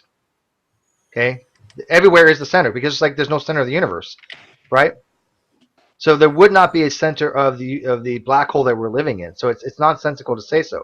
I don't particularly think that there's a singularity that exists in the center of a black hole. Where that singularity exists is in there, but it's not. I don't think it's like dead center like you would think of like a classical three-dimensional object. I could be wrong on that, but I don't vision it that way. I think of more of a Penrose diagram, if you remember what those look like. I think they've said, for instance, that the black hole at the center of our galaxy has the density of water. I mean, it has the density of water. You simply need enough mass that is below the Schwarzschild radius to create a black hole. Yeah, the volume has to be less than the Schwarzschild radius. Yeah, yes. and that's what it doesn't have to be super massive. Yeah. Well, the black hole is super massive, though. It's a very, very massive black hole. Well, I mean, super concentrated. Yes. I don't know where I read this, but you're right. You're right, Brenda. You're absolutely right. I've read the same thing, that you could easily generate a black hole from, say, the density of water. If it was sufficiently big, you would then turn into a black hole. I think what you mean that if like you set it on a bathtub of water, it would float, right? That kind of thing. No. You do not need super dense stuff to form a black hole. If you have enough water, if you had enough water in the same place in the that's in what density is, though. That's what density is. You do need super density. No, you don't. That's the point. You just need enough water, and that density is sufficient. If you have enough of it in one place, that would be enough to create a black hole. Well, I don't recall where I'm not the expert that you guys are on this. I simply sort of recalling a factoid that I heard somewhere. I know. I think I know what you're saying. Yeah, but for example, Rumpus, if I took the sun, right, and I shrunk the sun, I took all the mass of the sun. I mean, how many metric tons there is of the sun. Yeah. And I shrunk that down to about 3 kilometers, about 0.25 kilometers. Yeah, it sends it to a black hole. Yeah. It's going to be a black hole, right? Because it's literally within a Schwarzschild radius. Yeah. So that is extremely dense because of the high concentration of matter. Yeah. Now, I know what you're saying. Now, if you have a very, very massive black hole, we're talking numerous astronomical units. Yeah. I mean, if you're out there 50, 100 astronomical units, that's a big, huge black hole. But the point is, I think if you had water, enough water to fill up those astronomical units, I think, I don't know how many it is. Say 50. If you had 50 astronomical as a radius of amount of water, I think that would form a black hole. Yeah. I agree with you on that. Yes. Yeah. Okay. Yeah, Rumpus. Then you get to questions of average density versus. That's what I boil down to. I think because if you took the average density, I think Brenda's saying is if you took the average density of how much mass there is to unit volume, that's going to be less than the density of water, and that's perfectly fine because it's a ratio. It's right. So if I have the mass to volume ratio, and I take all that mass because it's super massive. And I actually divide it by the volume. That could actually be less than the density of water. But what if you take that? I agree with this. What if you take the ratio of the circumference of the black hole? What is the ratio of circumference to pi? I have to say, I laughed so hard when I learned that they didn't know what pi was. Oh my god, dude! It was incredible. That is amazing. It was incredible. I was actually okay. I know these guys are dumb. Let's not kid ourselves. Let's call stupid. But my God, this level of ineptitude, where they didn't even know what pi was, and they're throwing out this pontification of all these different things that they supposedly know about. Oh well, I'm an expert in biochemistry. I'm an expert in genetics. I'm an expert in DNA, and you don't know what pi is. Brilliant. I think probably they do sort of half know, but the thing is that Ronnie says so much. He can't articulate what he's thinking. His brain isn't capable of articulating even a sensible idea that he's getting into his head. It's always going to come out wrong. So you've got these all levels of problems he's got. He doesn't understand things fundamentally, but even if he does, he can't articulate them properly. So I think he could easily make a claim that he misspoke there.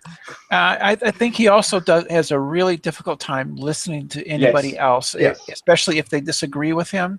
I mean, it really the information absolutely does not even get in. He's just thinking of what he's going to say next, and he isn't even listening to you. Yep, I couldn't agree with you more on that, Brenna. Matter of fact, it was funny when he said he had an A in calculus, and I'd like to know where he got that A from, because Uology was out there. Uology asked him some really hard calculus questions that I couldn't answer, right? But I mean, the people who has had calculus, we all can do basic calculus. We can do simple derivatives, we can do simple integrations, and even some differentials. So I was actually even kidding to myself because there's one differential that I'll never forget. Because it's simplest. I couldn't even imagine a simpler one. If there is one, let me know. But the simplest differential I can ever think of would be dy dx equals negative y over x. Right? It's just a very simple, separable, first order, homogeneous, nonlinear equation. Yes, it takes about 7 steps to do, but they're not that complicated of steps, right? Yeah. I don't know of any differential that could be easier to do than that one. And I was asking him, I'm like, I'm really having a hard time with this differential, Ronnie. Can you kind of like help me on it? He hasn't said a word. I mean, it's just like, it wasn't like I was asking him like Uology's questions that were really freaking hard. But I was asking him a first order differential equation. And he's just, he wouldn't answer that. He would have showed me up and I would have gone, fuck. Because, I mean, you can't just go look this up on a Wolfram Alpha, right? It doesn't give you the steps. It'll show you the solution, but it doesn't show you the steps. And I wanted to know if he could do the actual steps. The method. Of course, he could have asked somebody if and then cheated and say, "Oh, look, yeah, I know the steps," but yeah, this Ronnie. We're talking about Ronnie's problems. I've mentioned this numerous times. I'm probably going to bore you, but I've got to go through it again. Ronnie can't absorb information. He can't process information. He then can't come to a sensible point about it. You apply rational thinking to that information, and then he can't express that information or articulate it in a way that's sensible. So he's got problems on all the input, output, and processing phases of doing anything, and so he's always going to fail, even on simple things like pi. People don't remember. I haven't had calculus in 25 years, people. So yeah, the first one that I think urology answered, I might be able to work my way through. The third one, yeah, not going to happen. What was his third one? I've forgotten now. It was an integral of two sets of expressions over each other, and I don't remember what exactly was asking. Oh, see, my problem is I have a very hard time figuring out the constant of integration sometimes. If it's simple, then maybe I'll be able to go, okay, here's what I'm looking at. Here's the constant of integration. Then I've got to integrate this to come up with the constant of integration. But I don't remember the steps that much because I haven't utilized any of that stuff in several years. Yeah, it's easy. You pick it up again pretty quickly, Steve. Yeah, I remember now. The third one was a fraction, and in fact, because it was the fraction was the numerator was larger than the denominator, had pluses in it. Right. It was actually quite easy to do. Actually, you just had to break it up into 3 separate expressions. As I remember, it was actually quite easy. It kind of doesn't matter in this case, though, because using pi to determine the radius and the circumference of a circle, that's not differential calculus. That's basically it's not that. No, he didn't. He doesn't know what it was just. He did. The key thing that made him stupid is he didn't realise that the units were irrelevant. That's the point that Brenda was trying to hammer home, not the fact that he didn't understand things like G-man was there. Well, we don't know how big a cubit is, or what did it mean to the Jews? And then Ronnie kept on saying, yeah, but we needed to understand what a cubit was. No, you don't. That's irrelevant. It's a ratio.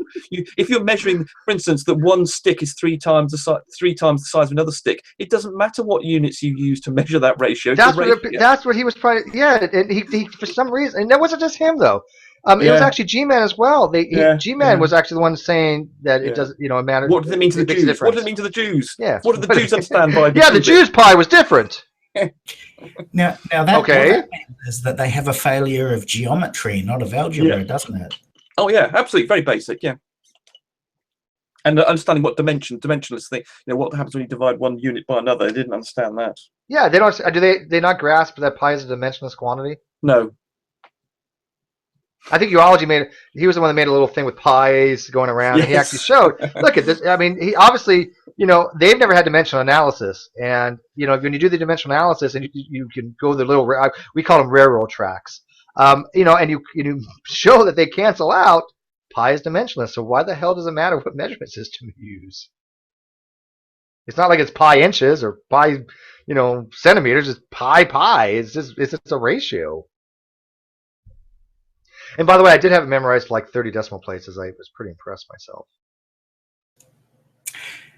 Incidentally, here in New Zealand, we celebrate Pi Approximation Day, which is the 22nd of the 7th. So last year we celebrated by using pasta to calculate pi using a variety of statistical methods. Yeah, I don't like the fact they use 22/7 in like early elementary. I don't agree with that. I don't think it helps anything. Yeah, well, the US of course expresses their dates as as the month first, so you end up with Pi Day, which is the 14th of March. Right. Yeah. But even 3.14 is kind of, I think to really do any kind of decent calculations, you should at least go 3.14159. I mean, that's just minimum. Steve, I'm having an Italian sandwich right now that is absolutely delicious. Oh, and sounds awesome. Pale ale. So good. See, that's living right there, man. I went out to dinner the other day for Veterans Day. It's the first time I've been out for dinner in a year, I think. And it was paid for because it was free because it was Veterans Day and my friend bought me a beer. But it was nice to actually go out and have a nice steak for a change. I've been doing my own cooking for a while. It's nice to get out. You need a woman, Steve. Fuck no. Another trouble. Hey, it's funny actually you say that, but I am this weekend. I'm going to visit a old friend of mine that I've known for like, I don't know, 15, 18 years or something. she invited me to spend the weekend with her, and I was like, you know what? Why not? Indeed, why not? Yeah. I haven't seen her since I moved. I mean, she was my neighbor too for years, and she's just like, come on down, spend the weekend with me. I'm like, fuck it. Don't forget the Tic Tacs. Yeah. Yeah, you need time away from the computer, Steve, I think. So next weekend I think I'll be out of town. I was going to do this weekend, but I think next week will be safer. Yeah, get some exercise.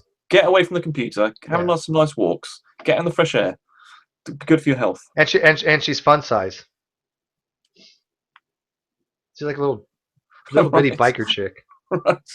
Yeah, she's adorable. She's cool. She's, like I said, I've known her so many years. Those are the best. We used to date off and on. I don't even know if we call it dating, but it was just we would just go out and have beers together, and it's a true friend. Somebody you've known for a very, very long time. I met her like in '93, so how long ago is that?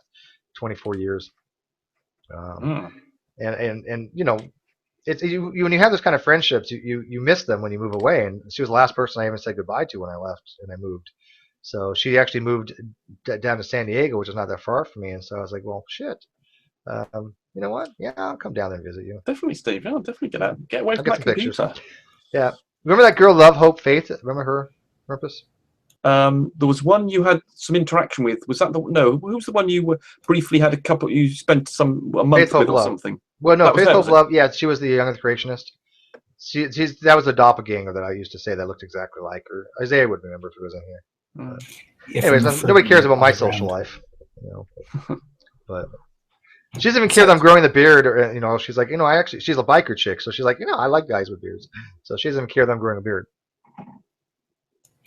So I've got a subject to raise. I noticed that when people are attempting to defend particularly outrageous positions, they have a tendency to attack foundational concepts. Like, for instance, if a person is trying to show something that's just mathematically not true, they'll attempt to attack mathematics. Or if they're attempting to defend something that is obviously not part of our reality, then they'll attack our perception of reality. I'm wondering if we should simply start recognizing that this is a tacit admission that their position is not real or not mathematical or not reasonable. Sounds like a defense mechanism. Right. It's a psychological defense. One second. Yeah. I mean, if someone starts attacking, for instance, the logical systems that we use for reasoning, then you can immediately say, okay, so if reasoning doesn't apply, is that an admission that your position is unreasonable? If they're attacking logic, is that a tacit admission that your position is illogical? Yeah, I think that might be a fair approach.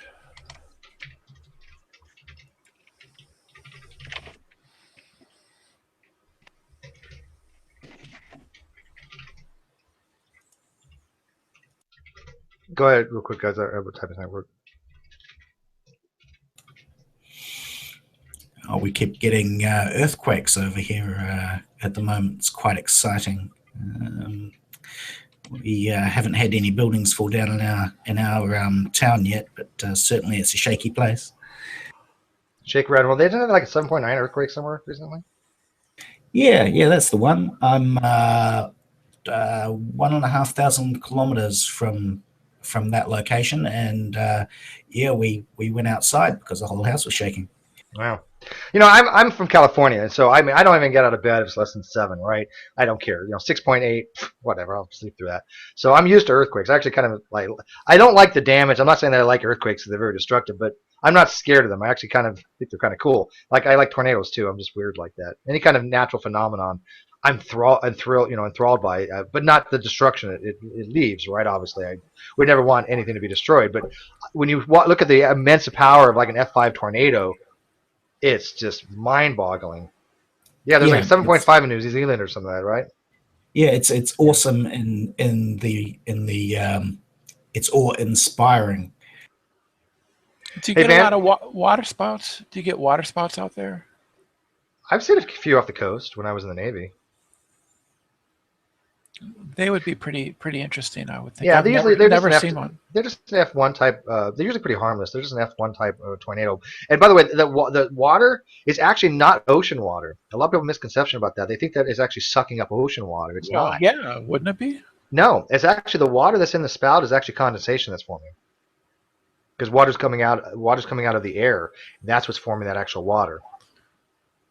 Yeah, it's not ocean water. Okay, so the air is getting super cooled? It's getting cooled, and then the water, because higher temperatures can hold more humidity, right? So the water is being cooled off, or the atmosphere is being cooled off, and that water that's really is saturated, it's going to come out of the air and actually condensates, and that's what's forming around and forming that vortex. Interesting side fact. Go look it up. So the air is. I'm trying to work out why it's being super cooled. Is the air being sucked from the upper atmosphere or something? Well, no, I didn't say it's being super cooled. It's being cooled. It's the air itself. When you have a high temperature, you can have higher humidity, right? You can have more saturation. So as a pressure is being dropped dramatically and the temperature is being lowered, you have less ability for that air to withhold all that humidity. That's when it condensates out. Gotcha. You got to remember, there's a low pressure area, right? It's a huge low pressure area inside the vortex. The funnel is very low pressure area. Right. Yes. Right. Got it. I was Boyle's thinking law. there Yeah. must be You already mentioned Boyle's law. But no. Boyle's law is P1V1 equals P2V2. Is that Boyle's law? I get that in Charles' law confused. Boyle's law, I believe, is P1V1 equals P2V2. Charles' law is temperature. And then the combined version that I'm used to was P1V1 over T1 equals P2V2 over T2. Is that correct, theology? He's my go-to. I think of it as PV equals NRT. That's how I remember it. Well, that's ideal gas law. But isn't that the combination? Oh, I see. You're the combined. I see what you're saying. That's the combined ideal gas law, right? Combined. That's right. It's been a long time. But combining like Charles and Boyle's, you have the reason why I had to memorize it because especially when in the field I was in, we did qualitative analysis, and so we would say, okay, if pressure changes held at a constant volume, how is temperature going to be affected, right? And vice versa. If it's constant temperature and pressure changes, how is the volume going to be affected? So we had to know exactly how is a metric going to change based upon the other things if they held the same. That's when it started getting into things like partial differential equations. That's where it started getting really difficult. But real quick, I do want to mention this because Van had brought this up in the side chat about 20 minutes ago, and I didn't see it, and it's funny.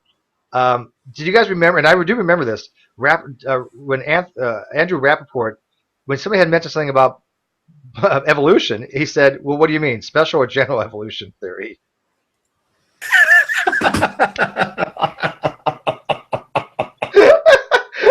I remember that because Van brought that up. I'm like, what? Now, granted, there are some weird people out there that are trying to make a special and general theory of evolution, but it's fringe stuff. It's really, really fringe stuff, and it's not obviously, in modern science. It's not. It's evolution that happens in a gravity well. Oh God.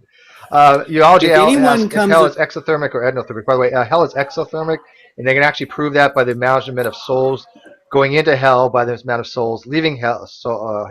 That a student actually proved that hell eventually would freeze over. I remember that. Go ahead. I'm sorry. If anyone comes across the Bible Thumping Wingnut part where Rappaport is talking about the flat earthers and says if you go far enough north, you can see that it's a sphere. Can y'all post that somewhere or get that to me somehow? Yeah, me too. I would love to know that. Just tell me which episode it was in. Yeah. I mean, he could have. Okay, I'm a charitable type person, even when people don't deserve it. He could have been trying to say something along the lines like, look, if you go north far enough and you look at the Polaris, you look at the North Star, and you can see that it becomes higher up in altitude, and you can see that the stars rotate around that, and you don't see the Southern Cross. And made some kind of argument like that. Okay, that's pretty generous. Am I being overly generous again? Yeah. Yes, if you go north enough, you'll see that it's round. I wouldn't just why? I just wouldn't put it past him that he just was talking and didn't know what he was saying. Well, I find when any of these guys pontificate on science, they just are lost. I mean, just lost. And then they always say something else. Righteous about it, Oh my God! That's the funniest thing too. That the amount of I've never seen this degree of arrogance and stupidity combined together when I look at the theists that are out there in the great debate community, and not all of them. I'm not, again, not talking about theists in general, but specific theists in the Clown Car Posse, and now that I realize that Matt Slick isn't as intelligent as I thought he was, because again, I thought before he was, a well-educated person. But even when I listened to him, some of his older videos, I go, okay, yeah. But this solidified it for me. When I heard him talk about younger creationism, I was like, okay, this guy is really not that bright or something. And you can quote me on that. Could you argue that maybe you could see the Earth was round if you went to the North Magnetic Pole and had certain models of how magnetism worked? I'm just trying to think. If you thought that the magnet, the compass always pointed north because of acceleration or something, you could have that debunked by heading for the North Magnetic Pole. I'm just trying to be really charitable here. Yeah, again, really generous, because they actually believe, some of them, not all of them, they believe that the Earth is actually flat, but it's moving at some kind of orthogonal angle to the rest of the universe, and that it's accelerating. That 9.8 meters per second squared acceleration is what we feel is gravity. The problem with that is that, as we all know, is if that was true, we would be going hyper C speeds. It's almost true. I mean, there's this sure, if you want to count the fact that it's, yeah, right. If you're in a system where you're just accelerating, you wouldn't know the difference. But yeah, but almost doesn't cut it. No, I think there's a deep link between acceleration and gravity, but I also think that they aren't thinking that deep. Oh, sure. No, yeah. If you're in a system where you're accelerating at 9.8 meters per second, you would be impossible to distinguish that from actual gravity, right? Because that's you would notice it as a gravitational pull. Yeah. Oh, that's an interesting one. Some of them argue that there is an observable difference, provided you've got a little bit of distance available to you. If you're in a gravity well that's been produced by something that isn't an infinite plane, then the strength of the gravity varies with your altitude, whereas acceleration would not. I personally think that's missing the point.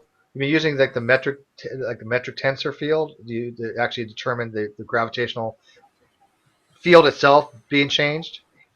Yeah, exactly. You could measure the gravity at the top of the building, the science building you were measuring it in, and then at the bottom, and because our Earth is roughly circular and well approximated by a point mass near its center, its gravitational field will actually vary, whereas if it was accelerating, it would not.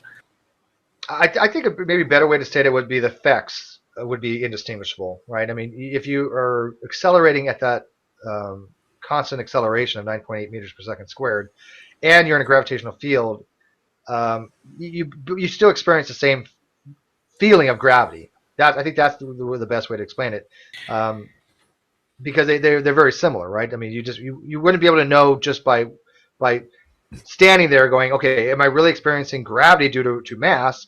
Or am I experiencing gravity because of, or inertial forces because of the acceleration? So now I start wondering, can we measure gravity accurately enough, gravitational force accurately enough, that this is an easy disconfirming experiment? Could you measure the gravity at the bottom of a skyscraper, jump in the lift, measure the gravity at the top?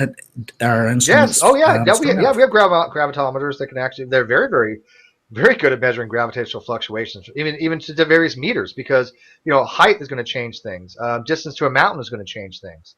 Yeah, I think we have very, very, very sensitive gravitational meters that can show that over a period of going over the Earth, that if you move here and you move meters this way, that you're going to have a different gravitational effect on you, right? Because the 9.8 meters is an average, right?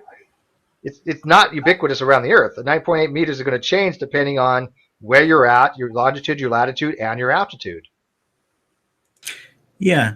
That's a reasonably easy disconfirming experiment for people who believe that we're accelerating through space, and that's why we feel gravity. Anyway, just a thought. Possibly.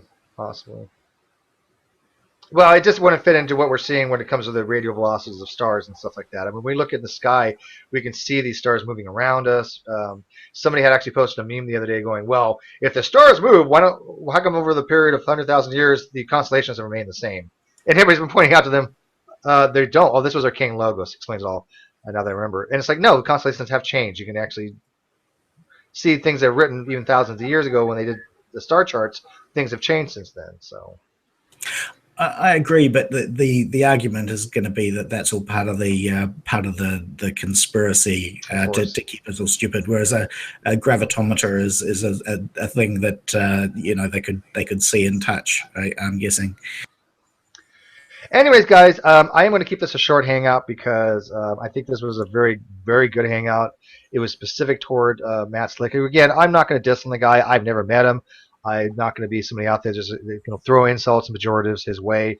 I just want to talk, had a discussion and talk about the fact that when he started bringing up the science, he was woefully out of his element. Oh, by the way, Halsor had mentioned, he said, you should tell people to look up Bernard star, which you can visibly see move throughout your lifetime. That's true. Bernard star actually, not only can you see it move, you can actually see that as a helical path as it travels throughout space because stars move many different directions, right? They actually move like a corkscrew because they're rotating around other bodies. And so that's how you see the proper motion. So yeah, the Bernard stars, we've actually seen the proper motion of it over a period of decades. So, but anyways. Well, guys, before y'all go to sleep, make sure everybody goes out and looks at the full moon. We have, was that last night or tonight too? It's tonight. I thought it was last night too. Oh, it's both nights? I think tonight's the main night, actually. So the supermoon, a lot of people you may know, is that the first time in since the 1940s, it's been this close. It is a noticeable difference, supposedly. I've seen supermoons before, but I've also seen harvest moons, and so they look pretty big. But yeah, check it out. I mean, it happens, quite frequently, but this is the first closest been in I think since the 40s, right? I think there's a prophecy, a biblical prophecy, promoted by some fundamentalists about the blood moons. Yeah, apostolic what is his name? Apostolic apocalyptic teacher. Boy, say that when you're sober. Yeah. Apostolic apostolic. Yeah, I must get this right. Apostolic apocalyptic teacher who's a nut job who thinks planets come out of black holes. Shit you not, because he misread an article, and in his infinite genius, he reads it as a planet's being ejected from a black hole because he totally misread the article. Even though we explained to him that's not what the article's saying. He pulled a Ronnie or Tommy Hall. But yeah. So, anyways, check that out tonight. Anybody else want to add anything? Just to say that I'm really shut down that there's a supermoon because it's going to make it really hard to see the Leonids. Oh, is that tonight too? It sort of peaks a few days from now. I haven't really been able to see a meteor shower from my mat. There's a lot of light pollution. But anyways, real quick, I didn't maybe a quick rejoinder. Yeah, what Brenda was saying about the blood moon, I've looked into that. I actually brought up to General Han Solo. There's actually a lot of dates that have blood moons that do not fall on Jewish holidays. Over the years, so they kind of cherry pick the information on that. Is it coincident? Yeah, is it somewhat coincidental? Yeah, but the reality is if you're Jewish, there's a lot of holidays, right? There's a lot of holidays, so there's going to to find there's a correlating thing there is not surprising. But the fact is not a one to correspondence. No. Well, I think part of the prophecy is that there will be a lunar eclipse and a solar eclipse at the same time. So you're saying tonight's the second coming? I don't know if this is the one that's predicted, but I think that's one of the predictions of the blood moon people is that there will be a lunar eclipse and a solar eclipse at the same time. Same. You know what? You know what would be really funny? Quite a trick to pull that. You know, should you shoot for April Fool's Day? It would be April Fool's Day, but it's something like this, like the supermoon. You should go like Matt Slick's house and you take a trumpet and start blowing it. And showing some bright light from the heavens. I am the Archangel Gabriel. I am Archangel. Yeah, well, whatever. Yeah. But anyways, like I said, I don't want people to think I'm dissing on him. I'm not dissing on Slick. No, I agree with that. I agree with that. Because he treated you like shit, and anybody has a right to diss on him. But, I mean, all in all, I just want people that are listening to this, if you do engage with Slick, realize that I don't think he's anywhere near the intelligence level he thinks he is. And what's funny is he has a video camera showing all his books, and Rappaport does the same thing. And you know, it's like, look at all these books that I probably never read. And even if you did read them, who cares? You don't, you know what? You don't show off your intellect by a bunch of books. You show off your intellect by having logical, rational conversations. You treat people with respect, and you have discussions on things that you're promoting as evidence, right? And when you're promoting things like polonium halos as evidence, Matt Slick, I would think you should know a little bit about them, because you know, if you do want to learn about them, I will be happy to get into more detail with them, with Matt Slick. But I doubt he'll ever care. He's never going to even watch this. Will you ever get him into your room? No, I don't know him. I mean, other people have known him, but I mean, first of all, I don't think he leaves his bubble, right? I mean, he's insulated. But I have no reason to really. I don't really respect him that at all. I would rather get like someone like William Lane Craig, who I disagree with, but I think is an actual theologian. I think he's a well-educated man, right? That would be an interesting. That would be an interesting one too. Yeah, and again, I don't know William Lane Craig. I don't know Slick's education. I'm not just trying to cast aspersions. I hope that Alex Malpass does watch this as he wakes up and kind of throws his 2 cents in. Because maybe he knows probably Matt better than any of us, and maybe he'll get a feel for what I'm saying is that I just don't think he's scientifically illiterate, and I'd like to see if Alex kind of like agrees or disagrees on that. But anyways, you guys have last thoughts? Nope. If you were thinking of getting William Lane Craig, he pretty much won't interact seriously with anyone who doesn't have a PhD in the subject under discussion. So, well, I can get I've got dozens and dozens and dozens of PhDs at my disposal. I only moderate, right? I'm the mod of the host of the Great Debate Community, even though I'm the official owner. But my education's irrelevant, right? I want people in the field. So I mean, of course, Blackjack Review has a PhD in religious studies, and Max has a master's degree. There's a couple other people that I could probably think of as well. So we could get some people. But I mean, I'm not reaching out to William Lane Craig. I'm just throwing that as somebody who I'd rather have somebody in here that I have respect for. Just like when I had Dr. Hugh Ross in here, I may not agree with him theologically speaking, but I guess science is amazing, and I think he's a brilliant, brilliant man, right? So, by the way, he is coming back. Fuzzrana, and they will be back next year, beginning of next year. No, that's cool. Yeah. Good night, all. Good night, all. Thank you, Einsteins and Brenda. You guys have been awesome. Thank you to viewers. Again, I didn't put out my Patreon, but I'll put it in later. But if you feel like supporting this channel, drop on my Patreon, and I do appreciate it. It's just that I want people only to give to Patreon because you like the content, you like these hangouts, you like having the engagement, you want something a little bit different than what's currently out there. Great that other people are running hangouts. I think what's his name? Tom Rabbit is running hangouts, and they're more tailored toward social, economic, political, racist stuff. And I think that Jake Herder is going to be trying to start some hangouts, and he's going to be more theologian type hangouts, more about theology. So there's no competition about anything. They're different things. I'm happy to promote their channels just like they're going to be promoting mine. Watch what you want. But we all have our Patreons for a reason, and that's why I have mine, is because it does support the things that we try to do here. And there's a lot of time and effort trying to get people to come in. It really is. These don't set up themselves. But anyways, thank you very much, guys. I'm going to end it with that note, and I appreciate everyone that listens very much. Even if you don't be a Patreon or subscribe, the mere fact that you show up to listen, that to me is supportive. Thank you.